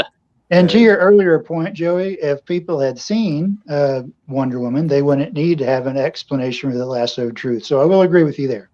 Okay. I just have one more thing to say. Wonder Woman! I recommend it. If y'all haven't seen Shazam, I recommend that one. Oh, I seen Shazam. Wait, Shazam's the best one. I forgot that's a DCEU movie. Yeah, Lightning from my the best one. hands. Lightning from my hands. Anyways, I forgot that's a DCEU movie. Yeah, that's the best one. Wonder Woman's in second. Anyways, let's continue. Yes. We better. What Jurassic Park podcast? What's that? For real. Dr. Henry Loomis, this is Zora Bennett, a mission specialist. Sorry, what mission? This would be a medical breakthrough that could save kids. Okay, something I gotta say right off the bat. Wait. You're about to get to the kid's shot. Oh, I got a good shot. Those lives. It comes from the largest dinosaurs on the planet. Oh my God. Fortunately for us, there it is. I gotta say, I like this shot. The cinematography is fucking on point. Gareth Edwards has always been a great visual director. We've seen examples of it in his movies, even the ones that aren't that well received. From a visual standpoint, Gareth is on point, and it is so here. He's made no bones about it, the fact that he loves Steven Spielberg's work overall, but with a strong emphasis on Jurassic Park, and it fucking shows here. Even with Godzilla 2014, originally I wasn't a fan of his cutaway type direction, but I learned his whole goal of that was kind of similar to a found footage movie of Cloverfield, and I was to put you in perspective of the people. So it was actually a genius direction. 2014 was a greatly directed movie. Yeah. That film's problems, most of them were not on Gareth himself. He was also Rogue One was a very similar thing. Rogue One was a very similar thing. That's my personal favorite Star Wars film, and hell, I would say it's the best written of any Gareth film. Granted, I haven't watched The Creator yet, but I recommend it. But that film, a lot of that film's problems come from the fact of the production being what it was. Gareth himself said that was absolute hell for him. Yeah, exactly. Rogue One was a beautifully directed movie, and honestly, while I don't agree with it being the best Star Wars film, it is definitely the best thing. Empire Strikes Back. Oh yeah, no, it's not the best. It's just my personal favorite. Okay, I get that. Well, fair. My personal favorite is probably Episode 3. Yeah, on the note of 2014. On the note of 2014, the thing that Gareth was trying to do with the cutaway thing, aside from what you mentioned about the found footage and whatnot, is that we have to think about what was going on with blockbusters before.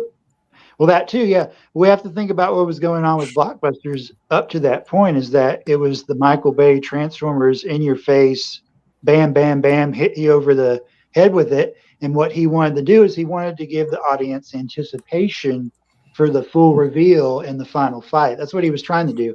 Whether it was successful entirely, that's up for debate. But that was his approach. Is that he wanted to have the audience anticipate it. He was building suspense the same way that Steven Spielberg tried to build suspense when it came to Jaws. And bring up Kasabu's point here. I've actually heard people talking about this.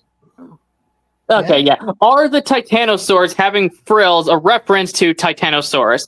I think that's possible since this is directed by Gareth Edwards, an obvious established Godzilla fan. Mm-hmm. Right? Yeah. Plus, it'd be a nice nod. I'm headcanoning it as such unless it's confirmed. Same. Yeah. I mean, go back to the shot of the Titanosaurs. Those are I'm sorry. I just really like their look. Yeah, it's beautifully directed, ain't it?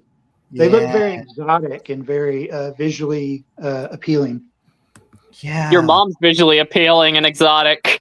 If there's one thing the Jurassic movies have done right, even with their writing failures, it's depict the sauropods at least in a magnificent light. Oh yeah, they're always mainly the source of awe.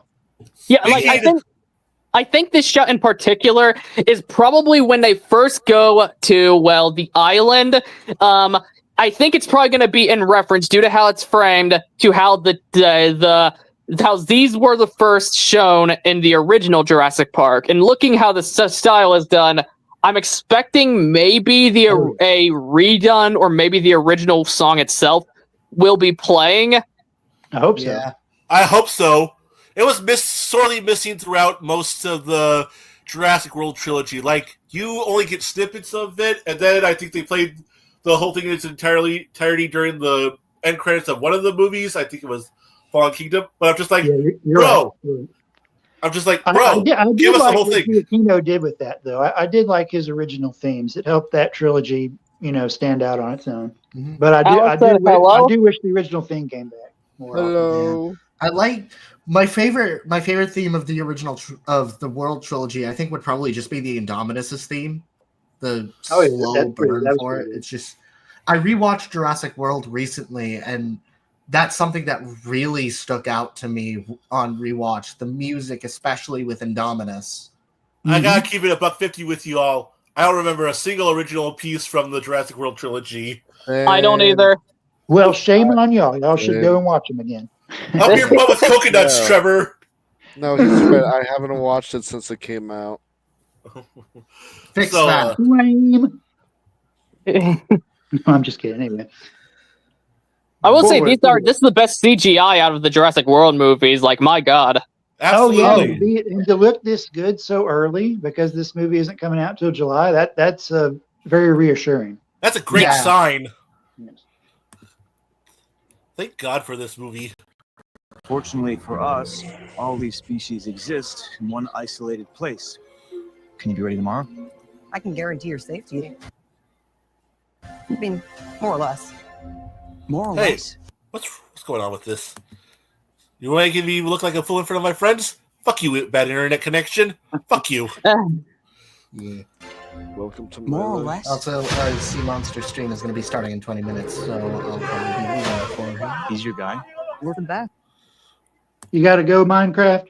Not now, but in like 15-ish minutes, I'm going to be heading out. That's perfectly fine. Okay. Well, okay. Let's do this. Let's do this before you go because you've watched the trailer already. What is your overall impression from it? I'm down. I'm very interested to see where Gareth is taking this one. And it can't be as bad as Dominion. It, honest to God, can't be as bad as Dominion at this point. Jesus Christ. Kasaibu said Cody's got McDonald's Wi-Fi. Shut up. Yeah. And also, before we get to it, I'm just going to state, because I don't know if I'm going to be on by the time we get to it, I don't dislike the Spinosaur redesign. I don't dislike how they look. Yeah, I prefer the JP3 one, but this isn't bad either. I would compare it to the Pteranodons in the first Jurassic World because they didn't look like the Jurassic Park 3 ones either. Yeah. Okay. Anyway, proceed. I'm gonna try if my fucking Wi-Fi will let me. Maybe X out that screen. Go. First off, I forget the actor's name, but there's the guy that's supposed to be our Blade, even though he played Cottonmouth in Luke Cage, which is also supposed to be in the MCU. So it's just like, lah! But we're not. Mahershala We are Ali, who not I getting. first saw in Predators. Listen, that Blade movie is not going to happen. Never. Yeah, No. yeah. This movie basically confirmed that Mahershala has moved on, in my opinion. Agreed. And even if he hadn't, the movie wouldn't have been any good anyways. No, it Alice would said- not. Based on what I was hearing about it. Alice said my ranking of the Jurassic series, JP, The Lost World, JP3, Jurassic World Fallen Kingdom, Jurassic World Dominion. Not bad. I will fight. I will fight on one thing. I would put Jurassic World over JP3. I love JP3. I don't think it's a. I think it's a fun, dumb monster movie, but I appreciate Jurassic World for trying to be a back to basics requel. Does it rehash a bit too much? Apparently, according to some people, Trevor included, even though he's an uncultured swine, but I like Jurassic World. I think Jurassic World works as a requel, even with it rehashing pretty much half the movie, at least half the original Jurassic Park, at least. Because, for one, it has been 14 years since the audience had seen that, had seen the Jurassic franchise, and it had been even longer since they'd been to the park. And two, it basically asked the question, what would have happened had they gotten the original park done? What would have gone next? And as such, it expanded upon that concept even with the rehash. Basically saying things would have still gone the way they would have. Just well worse. said. Yeah. I agree completely. So, I'm an Cody, do avid you want to defender try of and exit Jurassic out World. and restart it or something? I think I got it. Okay. Good. We're the best at moving things and Yeah, you people got in it. and out of places they shouldn't be. We go towards Barbados. No, I don't have it. Hold on. Government control. Let me try again. Son of a bitch! Son of a bitch. No, I will say I found a video the other day that basically was a trailer compilation for all 7 movies, and it was startling to see how retro the trailers for the first 3 movies look now. And then I watched, and then of course, since all the trailers were there, I saw, the recent 4 movies or the trailers for them all in a row, and I felt like, as much as people are kind of making jokes that this is the real Jurassic Park 4 Rebirth is, these 4 movies are actually a lot more in tune with each other than some people might think. These recent 4 is what I'm saying. Okay, one thing I gotta say, Scarlett Johansson is a sexy bitch, as we see right here. This needs to be rated R so we can get naked Scarlett Johansson. But if it was trying to be more accurate to the book, then sure. Yeah. Also, I just gotta say, look at how nice and clear that is. Look at how much the colors pop on that. It really looks like it's trying to be, what's the word? Authentic to the feel of the original Jurassic Park in spots, because that movie was pretty bright and colorful, and it looks like they're trying to do that with the scenes that are actually set in the daylight, as opposed to scenes at night or in shadow, which are more modern, for lack of a better term. To me, I'm getting a lot more vibes of the original book. You think so? Yeah, I would, especially with the darker shots. Yeah, I wouldn't be surprised if Gareth Edwards kind of took inspiration from both the original source material and the movies. Right on. Which, this is definitely the most different in colors, because when you look at the other Jurassic World movies, they look completely like basically every other blockbuster that comes out now. This looks kind of like what the original Jurassic Parks do, while also having more of Gareth's somewhat darker style. Right. I can agree with that. I think it still looks like generic Hollywood blockbuster, but with a Garrick style, which I like, because I like his style. Fair. All right. Move up towards Barbados. Avoid government patrol, but there aren't that many anymore. Why's that? No one's dumb enough to go where we're going. This island was the research facility for the original Jurassic Park. We need DNA from the 3 biggest dinosaurs. Do we have to get a sample from an egg? One thing that bothers me, that dude with the glasses looks like fucking Hassan Piker. Oh my goodness, I never noticed that. That's what I can't stop seeing that. It's like, I want to punch him, not because it's his fault, but because he looks like a fucking dumb piece of shit. I never realized that. Oh my gosh. I'm glad I'm blissfully unaware of who that is. Good. Be very, very, very glad. I suppose we could try and get it from the parent, but they're a flying carnivore the size of an He F-16. doesn't really look like it. A little.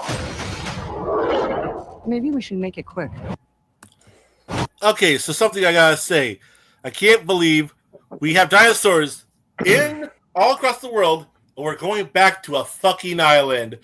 Why couldn't they have just set the dinosaurs that they gotta get this miracle cure from, out in the wilderness? I don't know. I know they're trying to stay true to the spirit of the the original Jurassic Park, but a big component of what the Jurassic World movies were trying to do was trying to move beyond that and expand the horizons of the franchise. How good they did will vary on what you think, but I will actually appreciate that. And this movie promised to address the fact that we're living in a world where dinosaurs live right next to us. And what do? They go back to the fucking island. So there's 2 things going on there, Cody. One thing was the reception to Dominion and the fact that they really didn't do anything with the dinosaurs out in the world, which in my opinion, you really can't do a plot where the dinosaurs themselves are a main threat out in the world. for a 3-act movie. That's why they came up with something else that was more direct, because you see, dinosaurs aren't an organized threat. They're just random species that are trying to live their lives. And feeding into this movie, based on what the first synopsis said a while back, what's happening is that after the dinosaurs got out into the world, they're starting to die off. So the only ones that are left are the ones that are by the equator. And Kasaibu said Hassan and his chicken nuggets. Okay, I get it. I'm sure Toku gets that. Get it. I actually don't get that joke. He was talking about how his mom makes him chicken nuggies. Oh, how The could I same not thing- realize that? He's so spoiled. Synthetic Man did the same thing. All these political radical streamers No, on they're either not, no. side, they have their mom make them chicken nuggies while they stream. Hey, I like No, chicken Synthetic nuggets. Man likes Stop futa, disrespecting and chicken I nuggets. like futa. And I'm Fair enough. Synthetic Man likes futa, unironically. So you have something in common with Synthetic Man. Go Cody.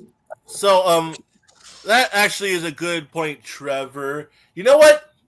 For the longest time, I was trying to think of a plot that could address everything I just said about a Jurassic World, about what I find was wrong with the Jurassic Park movies, where they didn't really address the dinosaurs living amongst us. But then they're just like, I could come up with it, and I'm like, well, it's not my job; it's the writer's job.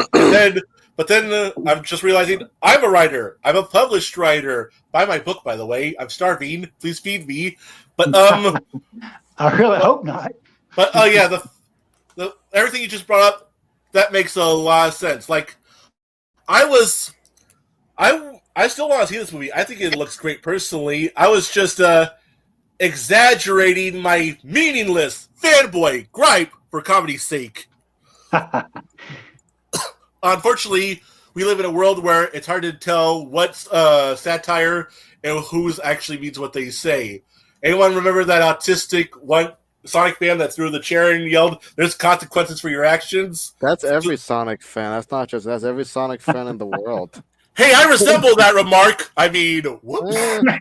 I mean, you're autistic, so I mean, I like Sonic too, but Damn, I'm man. not autistic. You're definitely autistic. You just don't know it yet. Why the hell were Oh. you complaining about people liking Sonic yesterday? I was not. I was joking. A lot of the things I say is a really exaggerating troll and joke. Like I said, we live in a world today where we can't tell what's satire and who actually means what they say because, well, Yeah. I think that, unfortunately, a lot of autistic people saw the people doing the satire online, and it's like, oh, they're doing it, so that means it's okay for me to do it. And then, like, that's what helped turn the internet into what it is today. Unfortunately. Okay. Unfortunately. So, we better finish this thing before my computer tells me to fuck off with my connection Maybe again. we should make it quick. Like she said, we should make this quick. Well, I'm not going to be quick with Scarlett Johansson. Oh, for fuck's sake. Man, we got a man's ass shot and not a woman's ass shot. Dangerous for the Damn. original park. Weasels. They're raptors. Oh. They're raptors. The Oh, worst of the worst. kid. Worst. The stuff's coming. We're left here. It is. Come on! There it is. The crap. The mutant xenomorph. We put ourselves in Whatever. a place we don't Hi, belong. Dilo. Hi, Rex.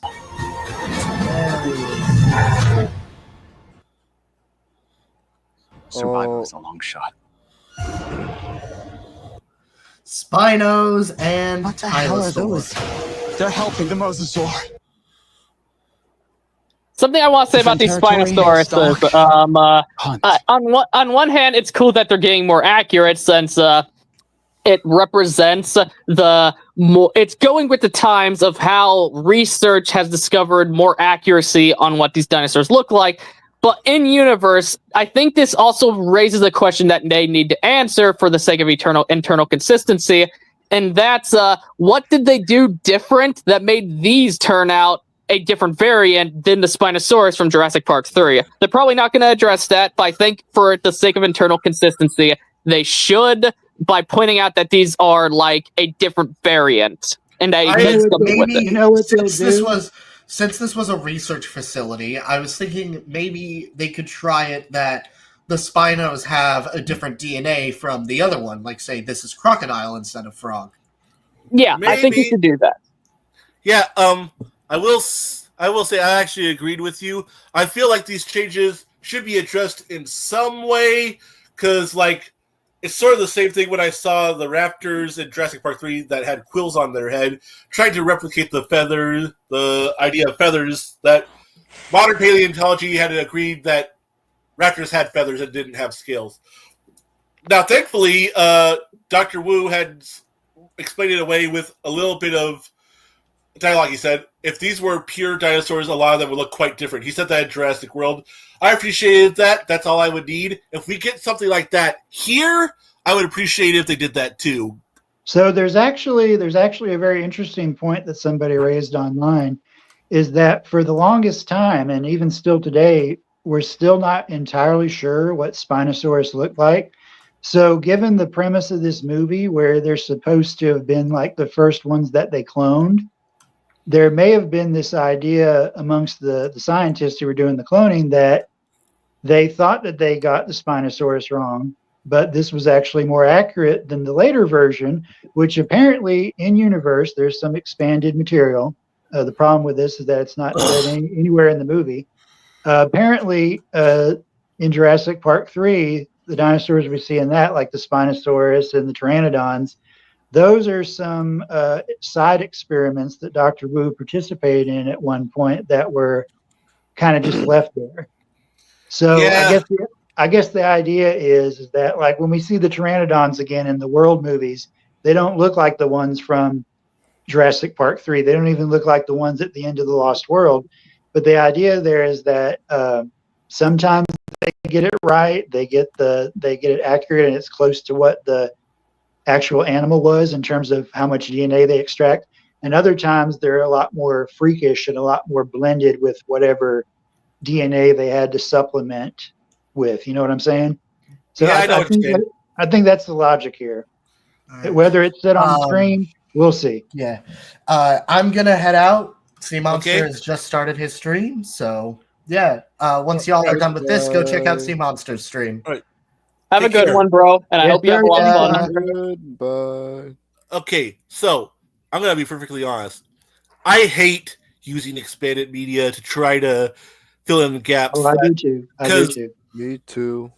Nick Huber is someone who you all should be familiar with. He's been on the channel. He runs SAKURA. He runs SAKURA Central. He keeps on saying, well, I found this book and this article and this all that says so and so. It's honestly kind of wrecked my enjoyment a bit of the original 54 Godzilla, because he's all like, all of this happened, and I'm like, but we never see it in the original movie. All this stuff that sounds very vital should be in the movie itself.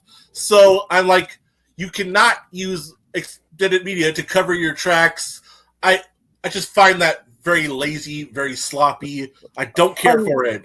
Cody, something I want to say to that. I think this is a case-by-case basis. Like, in the case of all that extra material of what went on with Godzilla by Tomoyuki Tanaka and the 54 film and all that, I don't think that's a problem, because it's not something you actually need to know in order to watch the 54 movie. It's extended material. Like, here's where let me use this as an example of a problem of outside word.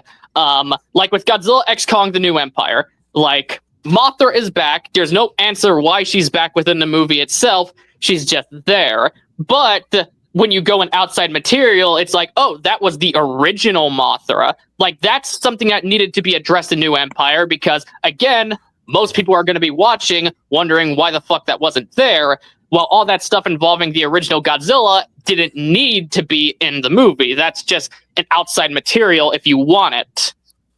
And so that's a good point. Go ahead, Cody. No, you go ahead. I want to hear what you have to say. Yeah, so two things. Something that Joey said a little while ago. It's okay to kind of try and change things up for the sake of accuracy, like designs and whatnot. But there are people who look at the Jurassic Park dinosaurs as iconic characters, and they want to see those designs, those Stan Winston designs, continuously used because that's part of the iconic nature of the franchise. So I'm guessing for the Spino, they thought, well, there was a lot of backlash for the Spino in Jurassic Park 3, so people aren't going to care if we do like a new design.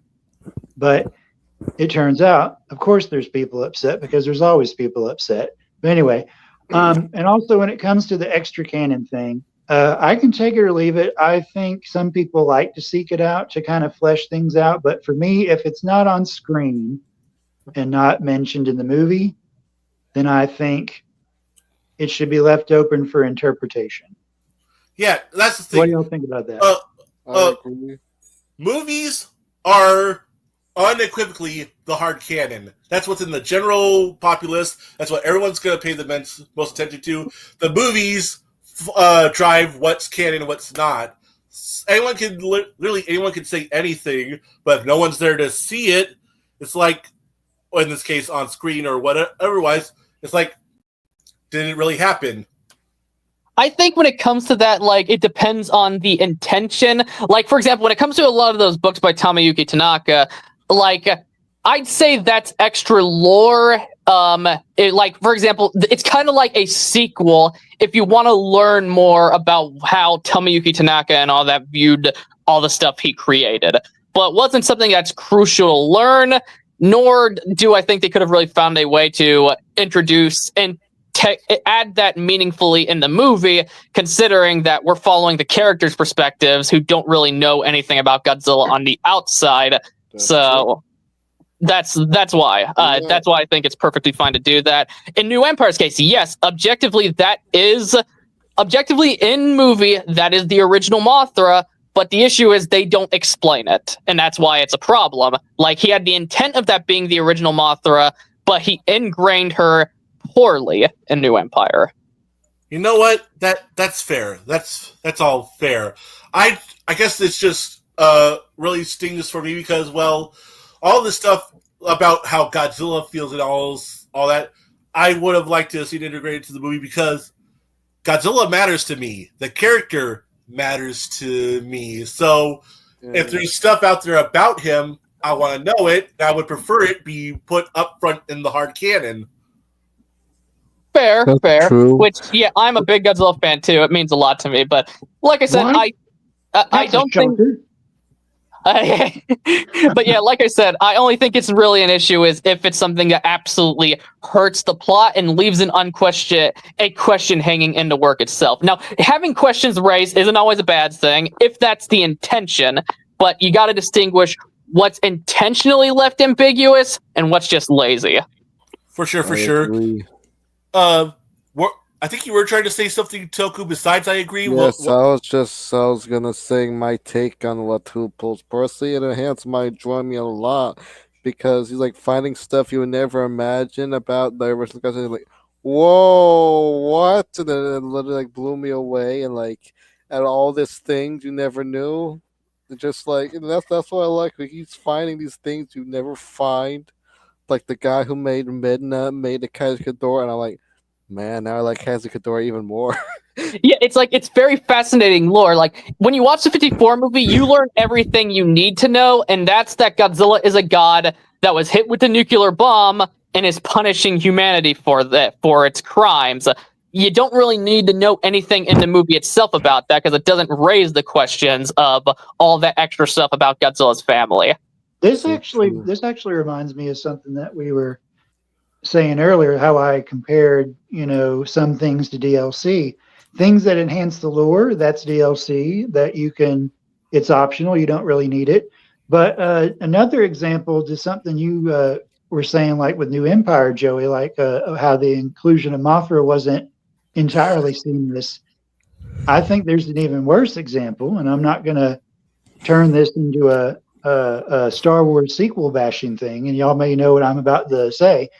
But like Palpatine in The Rise of Skywalker, They had his announcement that he was back happen in Fortnite. And freaking Fortnite, Freaking the worst Fortnite. thing in the world. Oh my goodness. And also, My I like that movie mostly for Palpatine. But at the same time, when you're watching it, you're going, okay, there's things they need to be less vague about and explain here. And unfortunately, that's another case where the expanded media did the explaining for you. So when if you're watching the movie and you don't explore that stuff, you're basically going, okay, I guess he's back, and you either roll with it or you don't. And that's an even more egregious example. Again, I'm somebody it very much is. I'm fine. I'm fine with the sequels, but there are definitely some cases where you're like, okay, y'all needed to elaborate on that more. So, by far.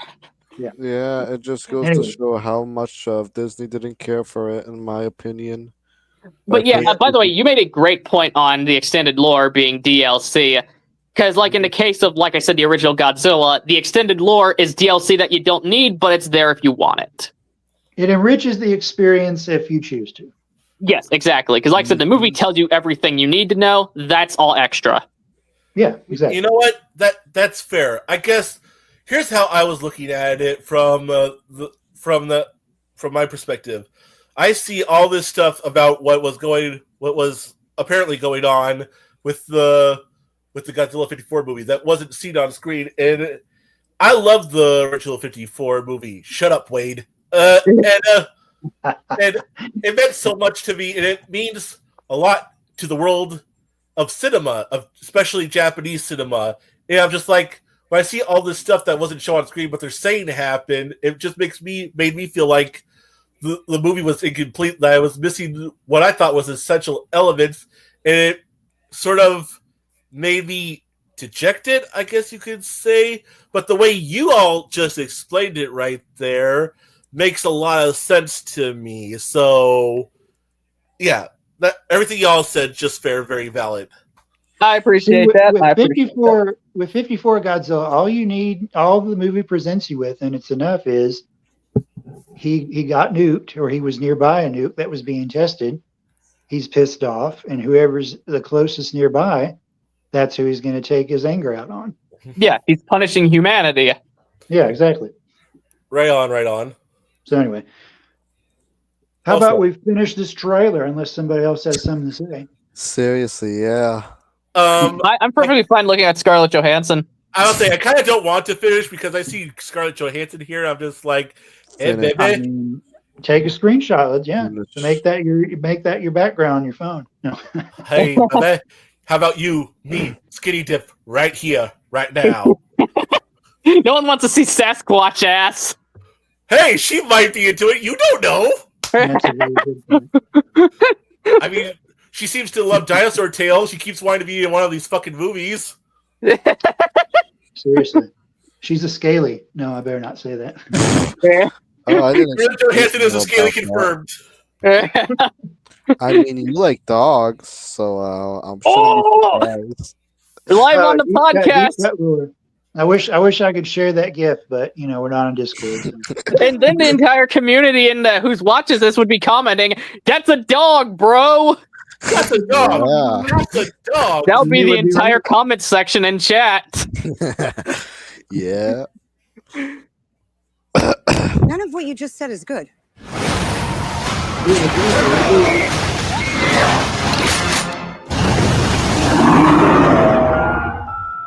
Epic. It looks really good, I think. I thought so too. It's fine. It's fine. See, I can kind of see where Toku's coming from, because at first I was all like, this is the alternate JP4 for people who didn't like the last three movies. But then again, I saw that compilation of all the trailers, and I realized how distinct the first three movies were from these subsequent four. And that's understandable, because there was 14 years between JP3 and Jurassic World. So, of course, there's going to be a change in how movies are done. Being said, it does seem like Garrett is trying to recapture some of that magic, but I think Jurassic Park is just one of those movies that is so specific to that time it was made that there's just some things you can never get back. Oh, and that's true. And to elaborate on what I'm saying here, So again, referring to that Variety article, which was very informative for kind of laying the groundwork for the trailer and whatnot. But there was something said in that article where they're basically Gareth and several cast members and producer Frank Marshall, they're insisting that they want to make a return back to the horror feel of at least the first two movies. And my I can tell that from this trailer. Well, see, to me, my interpretation is a little bit different because to me, this trailer really leaned into the whimsical and adventurous aspect of things, with all their one-liners, which were fine. But to me, it feels a bit more adventurous, and it didn't really lean into the scary of it all. But then, there's only one scene that I thought leaned into it when they showed whatever the fuck that thing was behind the glass in that giant containment thing. I can see what you're talking about, Trevor. Especially since you have all this buildup of talking about stuff where you have all this buildup of talking about going to the island and saying stuff like I can guarantee your safety more or less with this very whimsical soundtrack. I can see what you mean on that. Yeah. All the buildup is very adventurous. Though I guess what I mean by that is the tone is more serious and less tongue-in-cheek than the world movies. It's more dark, like what Gareth does. I got you. So how do y'all feel about the, we don't know what it's called. We're assuming it's some kind of mutant. How do y'all feel about that? Because, with the Jurassic Park community, there's people who are, for some reason, expecting to go and watch documentaries and think that everything has to look 100% accurate. And they're like, I don't want monsters in my dinosaur movie. And me as a monster fan, I'm kind of like, yeah, we get dinosaurs and a monster. What's not to love? Yeah. My opinion is basically, I'm going to quote a movie that people don't really seem to, or a lot of people don't like, but some think it's okay. Dinosaurs went extinct 65 million years ago. There's nothing left of them but rock. And it is in the rock that John Hammond found their DNA and created genetically engineered theme park monsters. Nothing more and nothing less. Yes. Yeah, and that's one of the things I liked about the original Jurassic Park is because that line made it timeless, because in the movie they point out that these are monsters and not 100% authentic to actual dinosaurs. And I think they even kind of hammered that in Dominion, as when it showed the dinosaurs, the actual dinosaurs back 100 million years ago, they had feathers and looked different than the ones in the park by a little bit. So exactly. So exactly. For one thing, Cody was actually quoting Jurassic Park 3 whenever Dr. Grant is giving his what would you call it? He's talking to the students at the college. Yeah. He's giving a lecture. Yeah, the lecture. There we go. Duh. The word was escaping me. But yeah, you're also right, Joey, is that Biosyn, who were the people connected to Dotson, who was trying to sabotage the original. We got part. Dotson here. We got Dotson here. Biosyn basically had done something that InGen hadn't done, where they were actually able to replicate the dinosaurs closer to what some of them would have looked like. And you're right, in the prologue for the extended version, it's also its own short film that they reincorporated into the extended version. They do show some species that have feathers, and the T-Rex, who is the one that is cloned to get the T-Rex from the original in the world movies, they have downy, almost like a chick's downy feathers, not like full feathers, but it's kind of fuzzy looking. Right. If you watch the prologue, the T-Rex does have that kind of fuzzy look to it. And then whenever the dinosaurs were cloned by InGen, that was lost because, their DNA wasn't entirely pure, which leads into the whole monster thing. The assumption here with this thing, whatever it is that it's actually a botched attempt to, one of the early attempts to clone a T-Rex, because Gareth Edwards said that, his inspirations for the design were a xenomorph, the Rancor, and the original T-Rex. So if we take the last one literally, this might be an early InGen effort to clone a T-Rex, and it ended up looking like this. And they left it behind on this. Basically, this has been retconned to be Site A, because this is the first place, according to the information we have, this is the first place where they did everything. So that means Isla Sorna is Site B, and then that means Isla Nublar is technically Site C, where the actual park was. So it's actually. I'm not gonna lie. I thought they were going to Isla Sorna in this movie. Oh, I did too. And people were pointing out things about the ruins. In one of the older Jurassic Park games, I think it was Trespasser, there is a point where you're going to cross some ancient ruins, and that's on Sorna. So people were thinking, well, they're going back to Sorna and they're going to see those ruins. Yeah, here's what I think about it. People who say they don't want monsters in their dinosaur movies. I think that then you should probably just stick with the original Jurassic Park movie, because even though those are they are genetically engineered monsters, when it came to actually creating the movie, they still did as much research as they could to stay as up to date on their dinosaurs at that time. They did still take some liberties, like making the Dilophosaurus able to spit venom, but the frog DNA thing, altering their genetic sequence, was admittedly a bit of an out, not an intentional out, to be like, oh, these aren't accurate anyways. That's what happened later on. But it was also a way to be like, they're also changing sexes. It's just like, because it's building on an aspect of the lore and sort of turning it on its head, original lore, and just turning it on its head for this. And I think there's nothing wrong with that. I think that these people who are all like, they just want pure dinosaurs, are being a little too short-sighted, a little close-minded, not really being open to expanding their horizons. If a movie series is going to continue on, some changes have to be made, and some things have to be introduced to make it interesting still, and that's what they're trying to do here.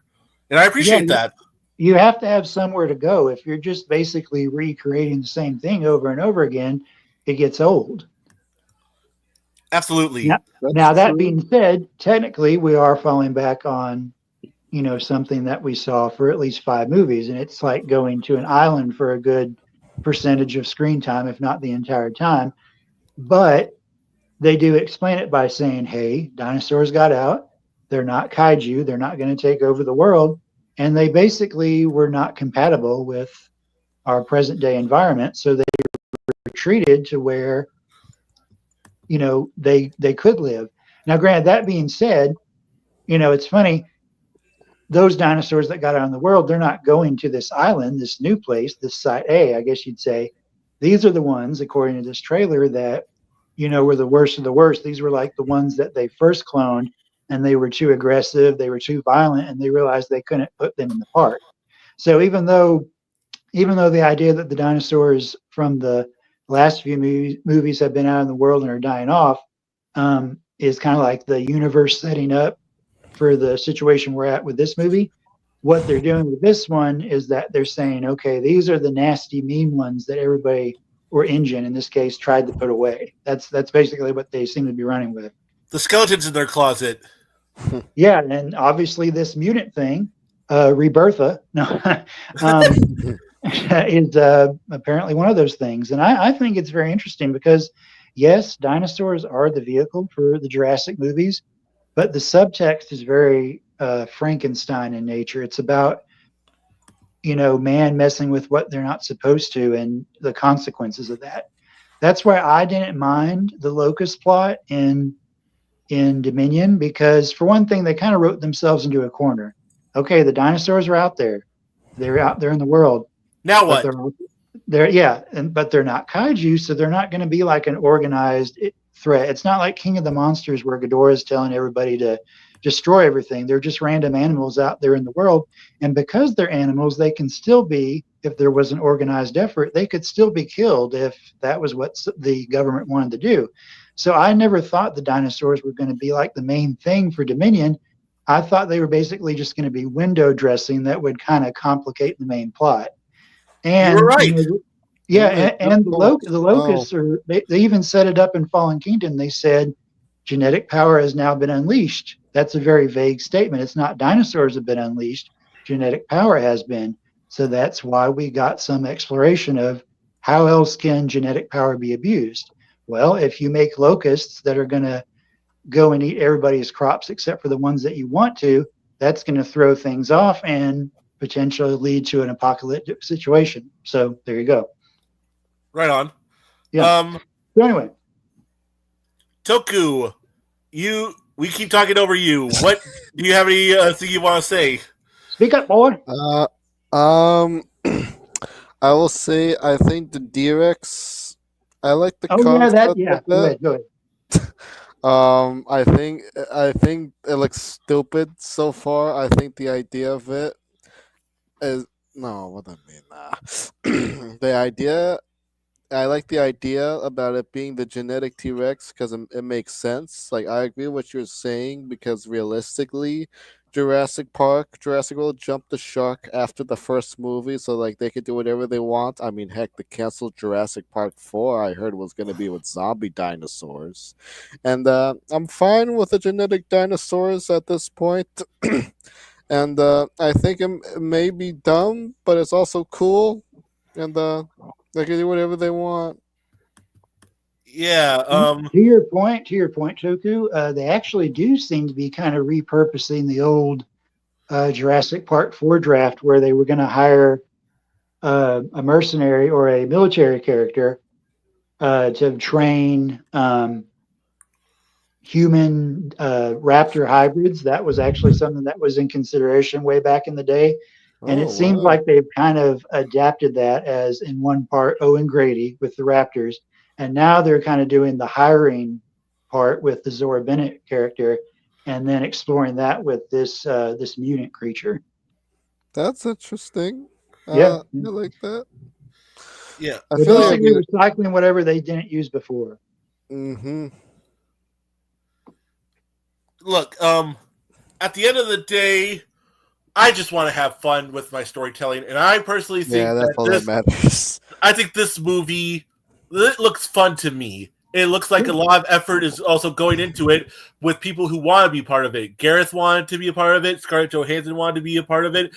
I especially appreciate the effort in the cinematography and the color and the choice of color palette, and also the computer generated effects. Like Joey said earlier, this is the best that any of the world movies dinosaur effects has looked in terms of CGI, and I just appreciate that. Yeah. Toku said he's gotta go due to dinner and stuff. Have a good one, bro. It was nice having you on. Stay awesome, bro. Talking to you. You too. It's always nice talking to you guys. Absolutely. Yes, sir. Going to eat dinner is code for going to suck a big cock. Oh man. I would go see this, but I just don't know if I'll be able to. I don't want to get too real on y'all, but life has been kicking my ass. And so and it hasn't stopped. So, and I don't know if it will by the time this movie has come out.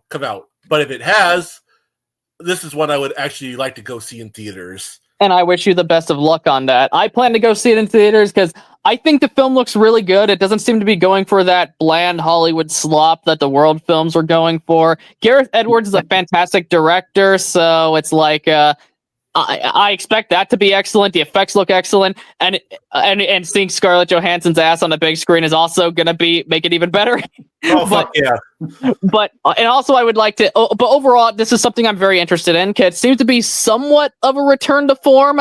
Like it doesn't seem to be going full action horror like the first film, but I'd say it seems to be going for something similar like the second movie. Which say what you will about in tone, where intended still for that, Joey. Actually, I don't know if y'all are aware of this, but David Koepp, who wrote the first movie and the second movie, is back on this one. And he actually had some insightful things to say at one point. He said that he feels the tone of these movies seem to change every 3 entries. So, like the first 3 movies kind of have a similar tone. The first 3 world movies have a tone. So they're basically bouncing back to that more serious, more hopefully horror-filled tone. And see, that's just how it goes with franchises if they go on for a while. It's the pendulum swinging back and forth. Yeah, like it's going back to what I love of the Jurassic Park I know and love, and not just typical blockbuster. And so yeah, I'd be, if I'm able to, I'm definitely gonna go see this with my family. I'm gonna definitely enjoy the experience of seeing it on the big screen, drinking one of those delicious fountain sodas, and eating whatever delicious meal I choose to get at my theater with people I care about. Yeah, there's an old saying that goes, the more things change, the more they stay the same. So there's always going to be things. What the fuck? Nick, can you fix that? What's that? Echo. How about now? Yeah, let me talk. Yeah, okay. Perfectly fine. Bro, what the fuck? Sorry about that, guys.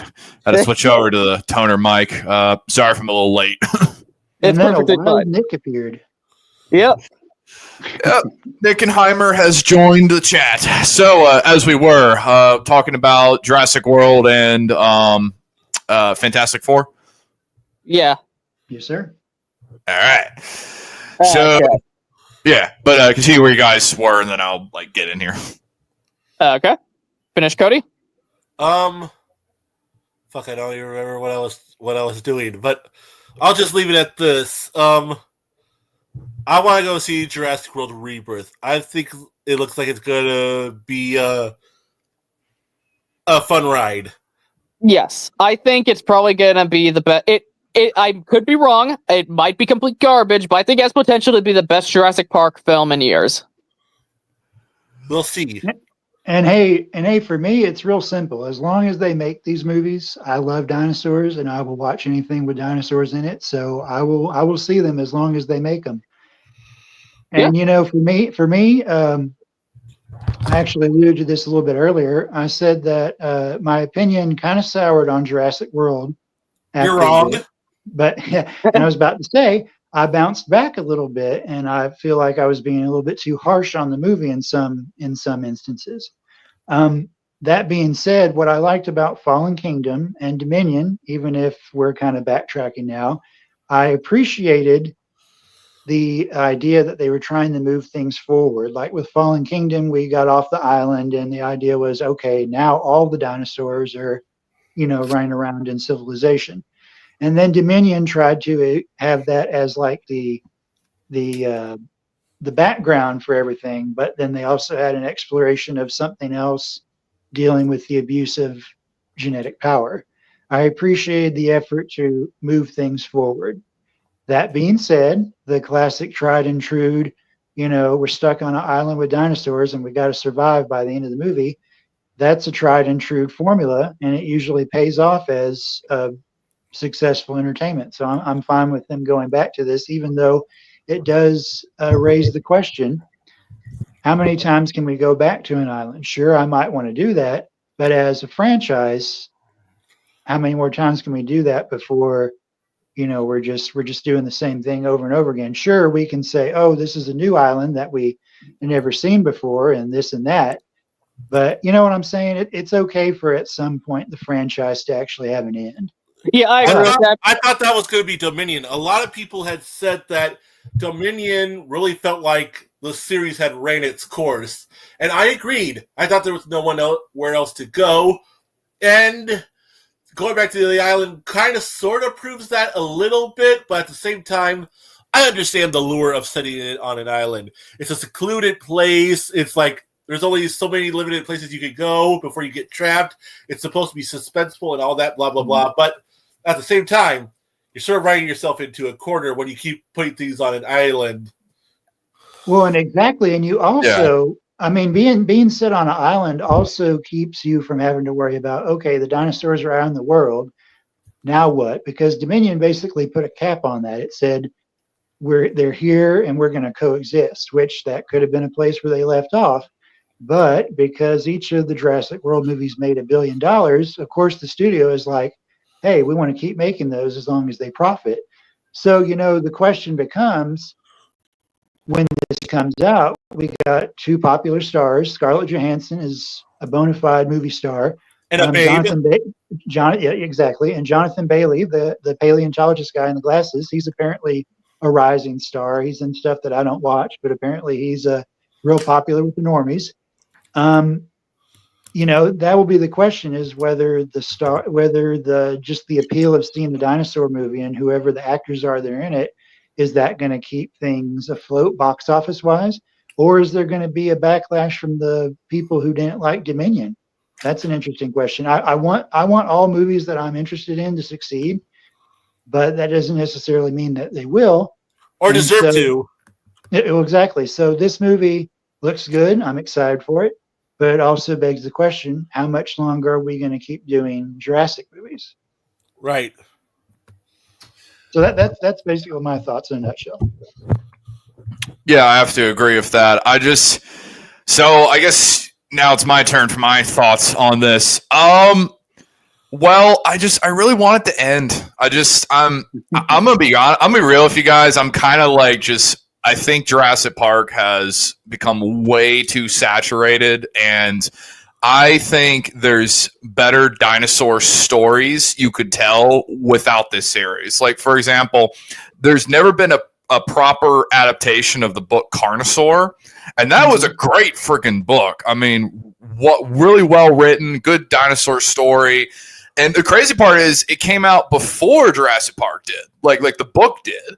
And I would love to see that get adapted into a movie. I just I don't like where this is really going, and they have tried multiple times to get our attention, and I don't think they've delivered on any of it. I'm going to be real with you, because I'll tell you a great example. Jurassic Park Dominion, they hyped the whole thing up as like, oh, there's going to be dinosaurs running loose, and now there's going to be this fight for survival, civilization, these dinosaurs. In the movie, it becomes like a nothing burger because they got security chips in the things that can just make them divert away from you, and then there's weird crazy focus about killer cicadas and this weird message about oh, we gotta have natural crops, or else the cicadas will just eat all of our food supply. And it's like, what the hell does this have to do with any of this? If I may, Nick, go ahead.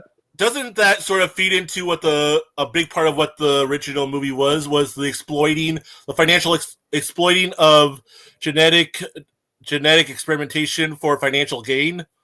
No, I agree with that, but in that point of the story, you have to remember this. At that point of the story, InGen was going out of business. What was the point? Okay, the original Jurassic Park novel, I don't know if you remember how it ends. It ends with two velociraptors escaping to the United States after Isla Nublar is destroyed by the Brazilian government. Because in the book, the island was killed. Everything on the island died. Nobody lived. None of the dinosaurs lived anyway. Well, and also basically, Michael Crichton, he pulled Isla Sorna out of his butt for the second book because they wanted to have something as source material to make a sequel from. Spielberg basically asked him to make it. Yeah. Right. But just let me finish what I was going to say. Is that the dinosaurs escaped to civilization, and around that time, InGen would have been going bankrupt during all this. Because here's the thing. It's this is what doesn't make any sense.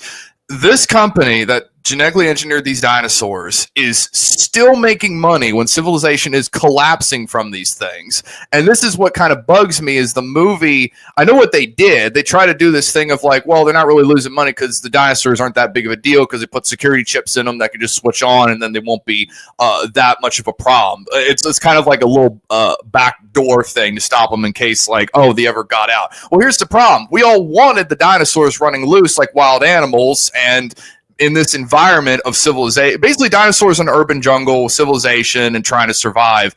And we just didn't get that. And then we got this dumb plot point about oh, okay, the clone of the girl is actually her daughter, and she made a spermacell copy of her eggs so that way she could be her own father to her daughter. I was like, just shut up. I was like, this is stupid. By the end of the movie, I wanted my money back. I mean, me and almost everyone in the theater I was with, we all said at the end of the movie we could have watched Top Gun. I mean, that's how pissed we were with that movie. And I said, nah, I'm done with you, Jurassic Park. I mean, I love your first three movies, but I think you've dropped the ball so hard it's going to be extremely difficult to pick it back up.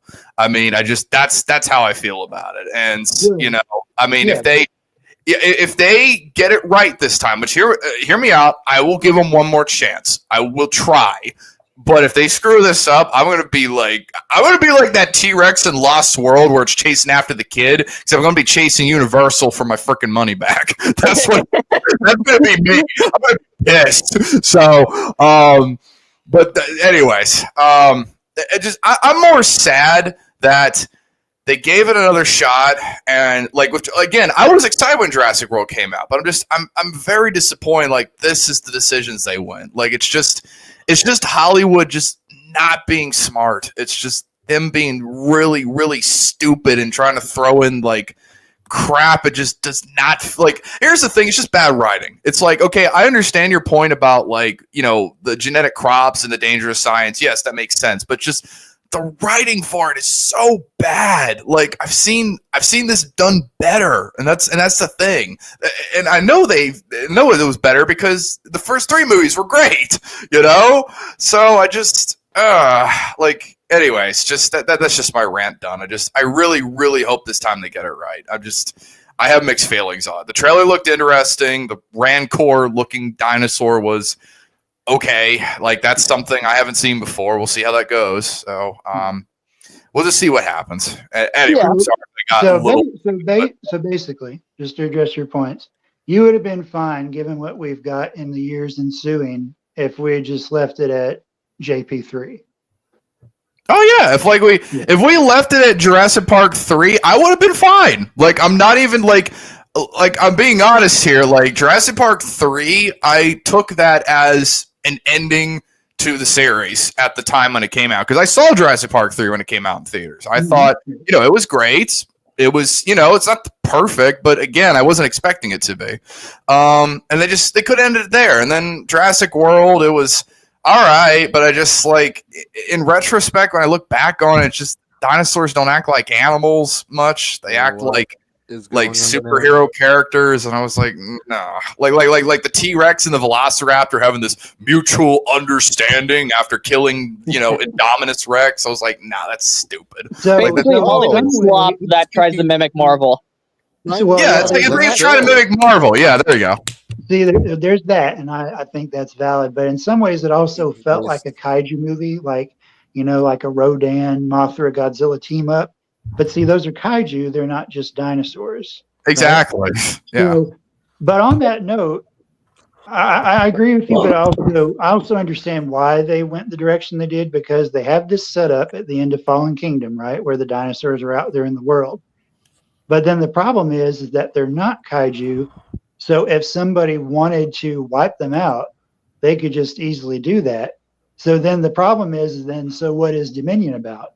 So then they have to branch off and, explore the different, approach to the abuse of genetic power.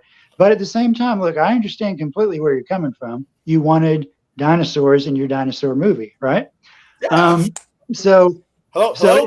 They put themselves in a sticky situation where it's like, we don't know what to do with the dinosaurs as the main threat. So we're going to do this. I was fine with it because it was interesting, but at the same time, I also get everybody else's disappointment. I do. Literally, the biggest thing for me is what you pointed out about the little girl clone. I agree that was very messy. That I don't think that's something that should have been even introduced in the first place in Fallen Kingdom.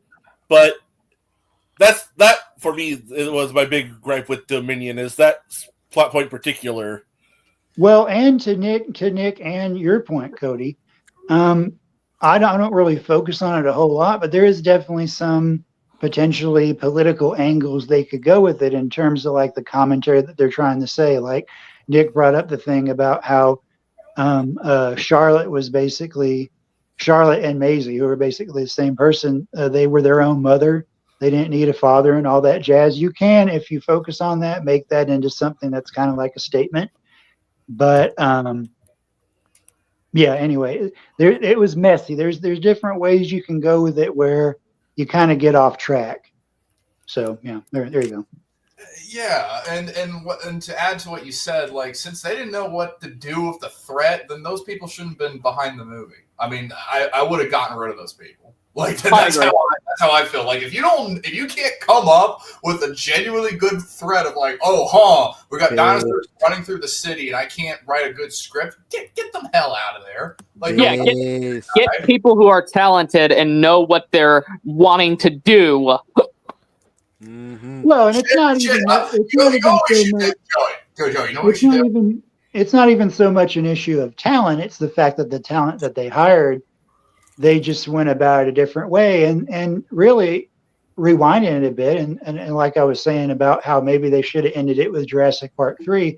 We waited so long for another movie, but then when we finally get the world movies, it's kind of like that thing where you wanted this thing, but then when you get it, it's not what you wanted.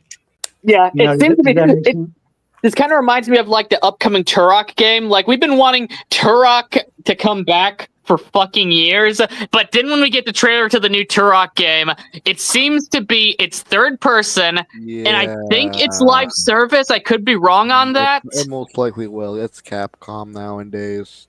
Yeah, it's like that. I've been wanting Turok back for years, and this is what you're doing. It's not what I grew up loving. It's not the first-person shooter. It's not any of that. And I don't even know if it has stuff like the otherworldly things in the game, or if they're just dinosaurs and none of the other creative things that come from the gaming series of Turok. Yeah, I called the new Turok game a Zero Dawn clone. Like it's got that kind of style of like Sony's shooters, and I was like, nah, it doesn't have any of the spirit of like the original first 3 Dinosaur Hunter games. So. First, you play Evolution. Played Evolution? Yeah, Evolution too. I forgot about that. Yeah, like that 4, was 4, right? That was 4. Yeah, it was the prequel game. So yes, I 100% agree with you on that. Yeah. Here's something in Rebirth's favor that I hope it does, and it seems like they're kind of doing this anyway. For the people who didn't like Dominion, and there's a lot of them, I'm fine with it. I can go either way. For the people who didn't like the movie, what you could do is if you like the first Jurassic World and you like Fallen Kingdom, you leave us with that ending where the dinosaurs are out there in the world. And then based on the synopsis of this movie where they say the dinosaurs have started to die off and they're retreating back to environments that they're comfortable with, you could, if you wanted to, you could go from Fallen Kingdom to Rebirth. And that would actually work a whole lot in this movie's favor if it's like, okay, we know y'all didn't like the last one. If you like it, sure, the dinosaurs got out and we're acknowledging that. But if you didn't, you can just kind of treat this like a alternative part 6. You gotta wonder if maybe that was intentional on their part. And it probably was. And also, even if you didn't like any of the previous 3 movies, you can treat this, hopefully, like a JP4, because it actually is recycling elements from those abandoned JP4 scripts. So, it could go either way. And yeah, that's why I'm excited for this one, because every other upcoming Jurassic World movie before this, I was just like, this is not Jurassic Park. This is not the franchise I grew up loving. This is not what I fell in love with that Steven Spielberg has made. But this seems to be going back to that style, along with having Gareth Edwards' fantastic direction. So it's like, I'm actually excited for a Jurassic Park movie again. So really, you could look at it like the previous 3 movies were for a different generation. And if they like them, cool. They're there. They exist. You can enjoy them. But this is acknowledging the people who were not happy with those last 3 movies. And again, that's the whole idea of the pendulum swinging back and forth. We do this, we do that, and, Hakuna Matata. Yeah, exactly. I still say Jurassic World has a bad, unwarranted bad rep. Oh yeah, I don't think it's a cases, terrible but at movie. the same time, it's probably by far the most popular of those last 3 movies. Yeah. I think we're in just a really weird position right now where it's like giggity. He said giggity. Oh yeah. Continue. Okay, I just caught that. Funny. That was sharp. That was a good one. But no, we're just in a weird situation where like they're not sure where to go forward from here, and I guess you're just gonna have to see what happens with it. So this is basically do we continue or do we not? Yeah. who knows? This might be the franchise's Terminator Zero or whatever that Terminator anime was. Where that show was so good. Yeah, but at the same time, show. it was a great show. But a lot of people before that thought that the Terminator franchise was dead and it should stay dead and like it should just go away. But then that show came out and everyone's like, okay, maybe there's a little life left in the old dog after all. Rebirth could be that for the Jurassic series. But what's also interesting about that show, Terminator Zero, is that it also jumped to a completely different medium. So maybe that's what has to happen at some point with Jurassic. I mean, they already tried that, and they got two shows that a lot of people don't like. I like them, but I know a lot of other people don't like them. I think more people dislike Camp Cretaceous, but Chaos Effect seems to have a better reception. I haven't watched that one yet, but it sounds like it's for the people who didn't care for Camp Cretaceous. You should. It's Beth. It's Vanadass. Well, I will check it out. It's on my to-do list. I couldn't get into Camp Cretaceous. The first few episodes felt like a fucking felt like Paw Patrol with dinosaurs, and then after that, where it got darker, it just wasn't really doing it for me. Same. And that's fine. It's not for everybody. There's actually a lot of people who don't like those shows. So Yeah. Cool.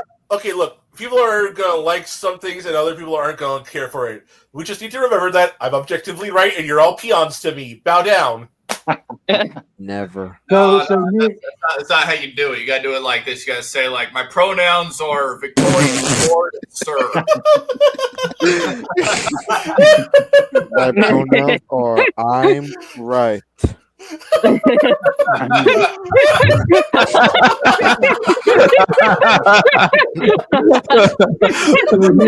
gotta do like this. My pronouns are. Nick, do you have any thoughts on Fantastic Four at all?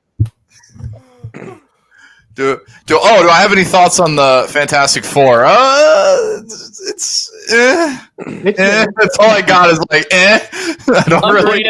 The thing CGI looks like slop as well.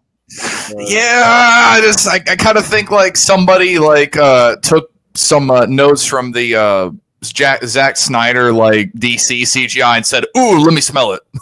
That's how we got it. That's true. Oh, wait a minute. The Smurfs movie is coming out in July. Oh, that looks like horse poop. R.I.P. Smurfs. R.I.P. Yeah. Yeah, that's the worst thing. Like, I don't actually hate Jurassic World Rebirth. It's okay, but yeah, that Smurfs trailer is really, really bad. I haven't seen it. I don't really care a great deal about the Smurfs. I watched a few episodes. Like the Smurfs. I watched a few episodes when I was a kid, and that's about it. I don't even know how they're still a franchise. I know, right? Because when they made those live action movies, those were the prototype for the Sonic movies, unironically. Here's what happened. James Cameron made it okay for people to love blue people. Hey, that makes sense. Yeah. Tony, you were jerking off to Avatar before then. Oh shoot! I didn't know that. Hey guys, was Smurfs a Hanna-Barbera cartoon? Because you can never underestimate the power of Hanna-Barbera. It's the only Hanna-Barbera I don't like. That's the only one. That makes sense. I didn't know it was Hanna-Barbera, but now that makes sense. Why? Hanna-Barbera was never my thing. I was wondering as if it was, because that probably explains why it's still around. I didn't like that one. It actually started off as a comic strip, and the Hanna-Barbera show was an adaptation of that strip. Yeah, I didn't know that. There you go. There you go. The only Hanna-Barbera show I exactly liked was the Flintstones, to be honest. Bruh. I thought you liked Johnny Bravo. Wait, I forgot that's Hanna-Barbera. Check the text. Man, I'm pretty. Tom and Jerry too. Isn't Tom and Jerry Hanna-Barbera? No, that's MGM. At one point they were. They were done by one studio, and then they were done by Hanna-Barbera at a certain point. I think. I'm not sure. Don't quote me on that. Tom and Jerry was done by MGM originally, as Nick said, but then like Hanna-Barbera started doing it, and then Hanna-Barbera got bought out by Warner Brothers, and there it is. I see. That makes sense. I understood that reference. Hey, you know my favorite Johnny Bravo quote is? What's that? If being a hunk is wrong, then I don't want to be right. I know what he means. Something I've had to live with for years. Man, I'm pretty. But Hey there, Primo. You got any gorillas under there? Oh man, that show has so much humor that would piss off a lot of idiots today. Like, It does. People's like The best part about that, he was actually genuinely asking her if there were gorillas under there. It wasn't even a sexual innuendo because he picks the girl up and like thinks the gorilla is actually hiding under her skirt, which is hilarious. Because well, the whole go on. joke of Johnny Bravo is he's this very buff and handsome guy, so he thinks every girl wants him. He's too stupid to realize not everyone does, and he's just a normal person, even though he is attractive. That's the humor of it. He sees himself as attractive, and he thinks everyone else wants some of that.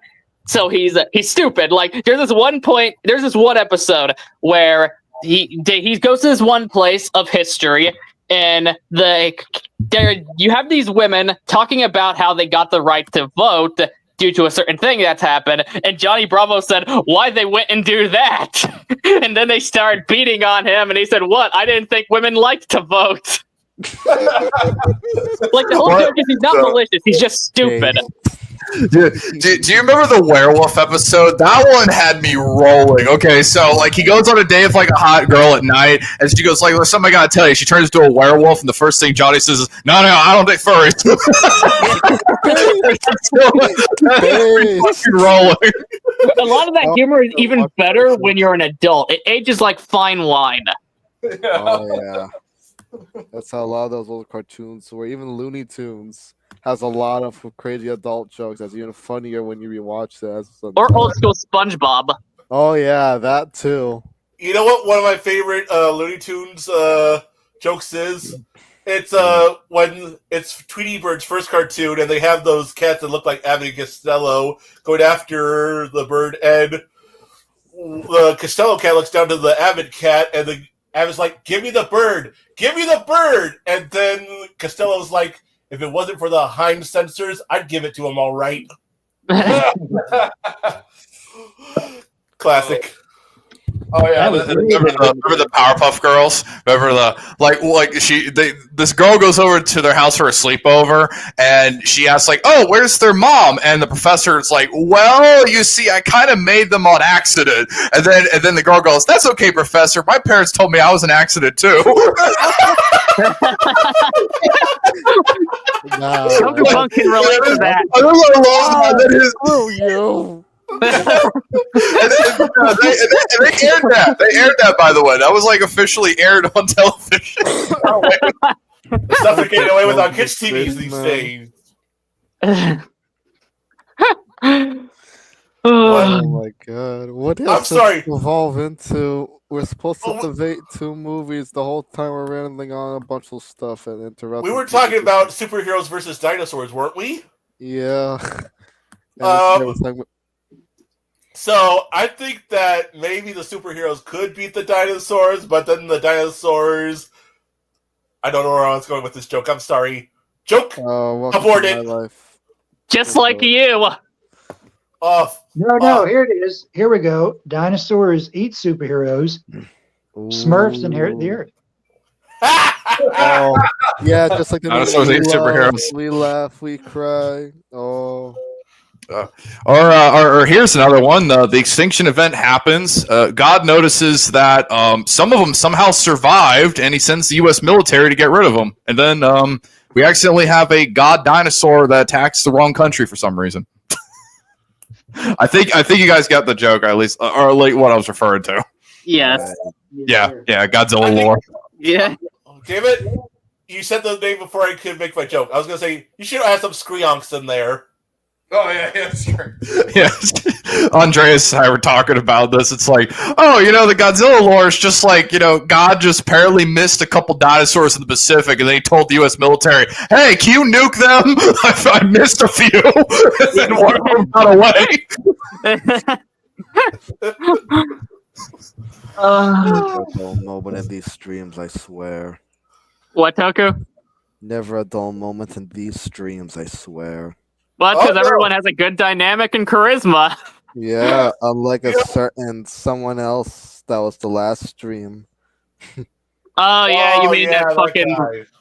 the fucking retard. Yeah. Oh yeah, we need to make an apology to Main Man Stan unironically because Yeah. that was brain rot. Yeah, I don't even know why he went on to debate because holy fuck, he just sat there thinking for a while before he could even come up with a response. And the other person he brought up to debate was doing the same thing. Like, Sorry, you can finish. Like, it unironically blew my mind that after you explain in good detail, he's like, "No, I think I'm right." Oh. Yeah. And then you explain in good, serious detail what he means. Like, "No, I still think I'm right." Yeah. So I was like, how can you be that retarded? Joey, correct me if I'm wrong, because I haven't watched that full stream yet. It's a bit of a chore to get through. The guy mostly like trying to deflect with bad jokes and using his soundboard, because that's what I hear, along with the I just think I'm right stuff without actually substantiating his claims. Yes, that's very much what he does. And, like, for example, when he's asked to answer a question, he would take, like, a few minutes until Zim would just have enough and start insulting him. Yeah. I really need to finish the stream. Yeah, because it's fucking hilarious. Yeah, and he called Zim the N-word and he snapped. I'm sorry, what? Thing is, no, yeah. Shut up. Wait, what the fuck did he just call Zim? He called Zim the N-word. And he made a video. Why? I don't know why. He just literally randomly did it, and Zim like snapped. There was like another video on his channel. I'm not sure there's a video on his channel where he says another guy said he said the N-word in DMs, and he like goes to the stream and says he's not racist, but he called Zim the N-word though. I'm not joking. It's like got him. Ooh. Fuck that little piece of shit son of a bitch. Yeah, Fuck he's him. unironically retarded. He 100% is, and it was still funny how he would try to get when he would get mad about the roast. He admitted his father left him. So yeah, like he would get mad about the roast and be like saying, "Oh, you're making me uncomfortable," and I'd just be like, "Good, I'm good." Oh, die. That it's just brain rot. Yeah, like that was the dumbest motherfucker I've ever talked to. So it made good content because like you're gonna laugh when you finish that shit, Cody. Oh yes, I have no doubt. I am so glad that you tore that guy a new one because, well, the old one wasn't working so well. Oh wait, am I talking about his ass or his brain? Same thing if you stop to think about it with that asshole. Yeah. And like he brought on backup, but that backup was just as useless, if not more so, than him. So what was the point? Dumb motherfucker. Okay, some people are staying. I guess it was so he wasn't lonely. He had his hand for company. Yeah. I mean, hey, you know the saying, "Misery loves company," right? Yeah. Yep. Oh, Trevor, you're awfully quiet. Oh, I'm just taking everything in. You're taking in a lot of dicks, that's what. Ow. Somebody's been throwing hot dogs down the hallway. Everything's bigger in Texas. That is true. He's probably bigger than any of us. Oh. Did Toku just admit to having a mini dick? Oh. You have a really small penis. I mean, I said that before. It's common knowledge. No wonder he likes Buta. Bigger penis. Something he doesn't see every day. God bless you, kid. Hang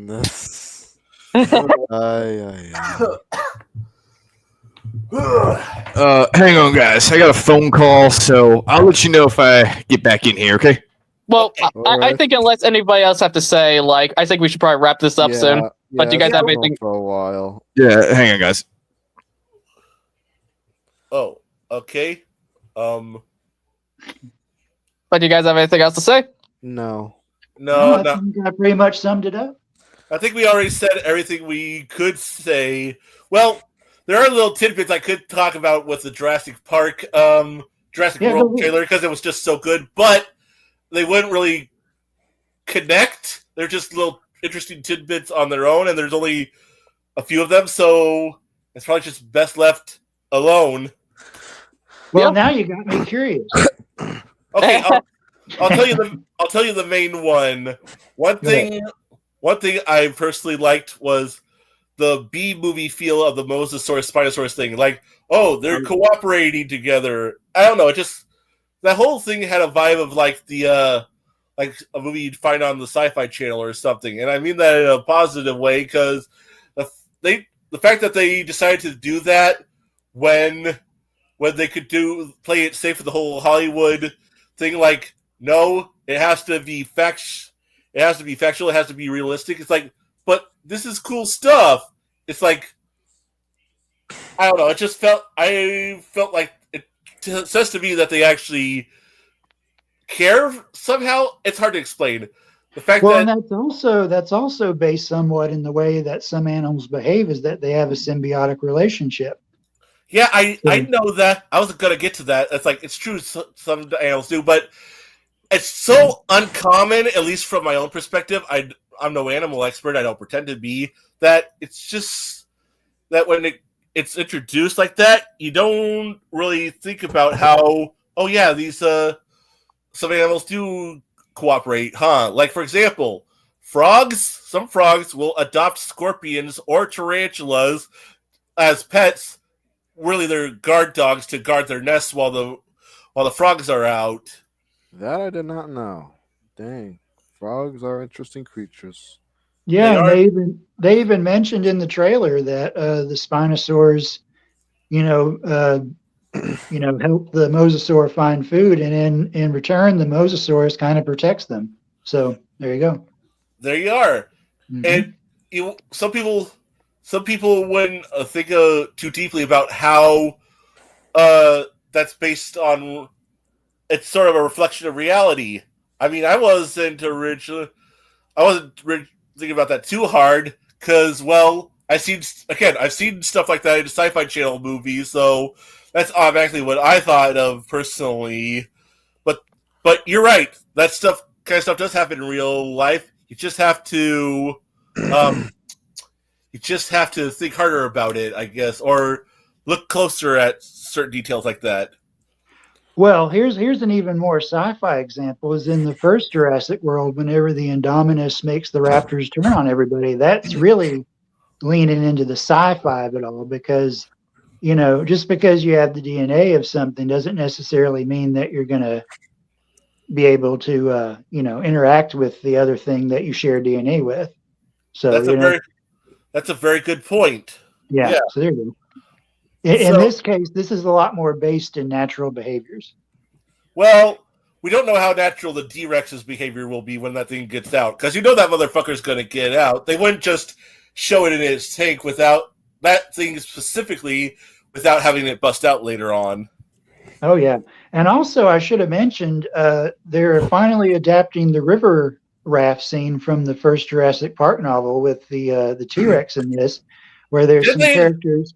There's some characters who see some Dilophosaurs on the bank of the river, and the T-Rex, interrupts that and then pursues the characters in the life raft. Oh, right on. I thought they already adapted that scene for Jurassic Park 3. In a way, they did. This is David Kett mentioned. This is a lot more direct, though. Oh, I see. Well, that's fair. Something he said that a lot of scenes in this movie are going to be adapting stuff from both those books from Michael Crichton that wasn't necessarily adapted in the original movies. Isn't it crazy how there's only 2 books, yet there are 7 movies? It's amazing how deep and how thick the lore for the books is that they're able to spawn off like 7 movies from it. For sure. I remember that the aviary scene was from JP3 was also a scene that was in the first book that they didn't end up adapting in the first movie. Yes, sir. You're right. Shit. Now I don't know where to go. I guess really that that Mosasaurus Spinosaurus scene was really the only. Oh wait. Trevor, you pointed out something to me when I mentioned this. At first, when I saw there was a kid there, I'm like, why the fuck did they bring a kid to a place that a kid has no business being? Like, one of the faults of the Jurassic Park movies, especially the more recent ones, is them shoehorning in kids in places where they either really shouldn't be, or they have to have a damn good reason for why they're there. And I don't think they've had a very good reason, especially with Fallen Kingdom and Dominion with the one clone girl. Yeah. But then, Trevor, you pointed it out in the article that you read, or whatever, that the girl and her family were already there, and they had gotten shipwrecked on the island. Yeah, so for some context, I was surprised by the announcement of this movie way back around this time last year, actually. And once I found out about it, I was kind of loosely following it. Like, I was paying attention to when Gareth Edwards got hired. I was paying attention to when they started filming in the summer, et cetera, et cetera. And one of the tidbits that came out, nothing super spoilery, is the fact that Zora and her team, whenever they get to the island, they run into a family that have been shipwrecked. And it's actually probably the scene with the mosasaurs and the spinosaurs. It's either that or that's like the finale. I think it's actually earlier, like when they first arrive. But in any case, they do run into a family. It's a I can't remember if it's a dad and his daughters or a brother and his younger sisters. It's something like that. But anyway, yeah, that's where the kid characters come from. Because one of the kid characters, I think it's the older sister of the little girl, is the one who is looking at the T-Rex in the trailer, because it kind of wakes up behind her. Oh, right on. There you go. Just some added context. The trailer didn't communicate that very effectively, but prior to that, I can understand Cody, you raising that point, because it's like, where the hell did the kid come from? Why the fuck is the kid on a secret co-op mission? Yeah, exactly. But now it does make sense. Still maybe a little shoehorned in, depending on who you talk to, but at least it's more natural than what I was giving it credit for. It's funny that now that you say how the kids get in to the movie, it actually makes me think that the movie might actually open up with the kids getting shipwrecked onto the island. Well, it's either that or it's that flashback scene with the mutant. We see it inside of like a containment thing, and it's there's some scientists that are working there, and one gets caught behind the glass. And I have a feeling that's going to be probably the opening of the movie, something like the raptor being brought into the park in the original movie. Oh, that makes sense. But you get why I was thinking what I thought about the kids being brought in, right? Oh, yeah, definitely, because that actually would refer back to The Lost World in JP3, because, there's a little girl who gets attacked by the compies, and then there's Eric in JP3. That's how he gets stranded on Sorna. So there you go. Also, to add in further to the depths of that, the girl getting attacked at the beginning of Lost World was actually an adaptation of the opening of the original Michael Crichton, not the Lost World novel, but the original Jurassic Park novel. You're right. There's a really freaky scene in the first book where the compies get on the mainland and they actually get into a nursery and attack a baby. It was pretty gnarly. Jurassic Park's never going to be peak when they finally eat the babies again. When's that going to be? Freaking A. Well, what's funny, calm down, Edgelord. What's funny is that had Spielberg not made Jurassic Park, James Cameron would have, and he definitely would have leaned into the R-ratedness of it. For sure, I would have loved to see that. That sounds cool. So at some point, they probably are going to fully reboot the series and do a new adaptation of the first book. We'll see it someday. That'd be awesome. That makes me wonder, if they do a reboot and they try to remake the Jurassic Park again, do you think that they should set the movie in modern times, or should it be a period piece and go back to the time the novel is set in? Period piece. I think it'd be awesome if it was a period piece, because then you could adapt it more directly. True. So, okay. Now we're just going off on tangents about Jurassic Parks, because thank you for bringing that up though, Cody, because those are nice little tidbits. Sorry, I've been quiet. I ran out of caffeine. Yeah, we should probably wrap it up. Yeah, we probably should. Sorry, Nick. But anyway, that was it for this episode. Thank you, all of you who's came on. You, Cody, Trevor, Tokupunk, Minecraft World, and Nick. It was an honor. Thank you all for watching. Please feel free to check out my other content. I'm working on a video ripping the quartering a new asshole on his awful Squid Game video. Then after that, I'm gonna... You and Sosa. I can only rest in peace to you and Sosa. I can only imagine the heartbreak. Hey, Sosa's cool. Sosa's cool. But like, how's he gonna react to that video when he very much dick rides the quarter pounder? I think he'll be fine with it. But something I want to say. I want to remind everyone that my kaiju novel, Zernacia: Rise of the Guardian, is now available for purchase on Amazon, be it in Kindle Digital or in paperback format. I'm currently working on the second book, which I hope to have released later this year. So if you're interested in giant monsters, check that shit out. Already. Yeah, but yeah, I'll be working on that. Then after that, I'm gonna put my sole focus on my Uzumaki review. I'm going more in depth on my reviews than ever before. Like, I'm gonna include interviews and such, just so I can make my videos even more informative. So that's gonna take a little bit. But also, after subscribing to the YouTube channel, follow me on Twitch. Well, us on Twitch, because follow these nuts. Because we're a Galactic Nerd Outpost there, and some of the streams we stream live on Twitch.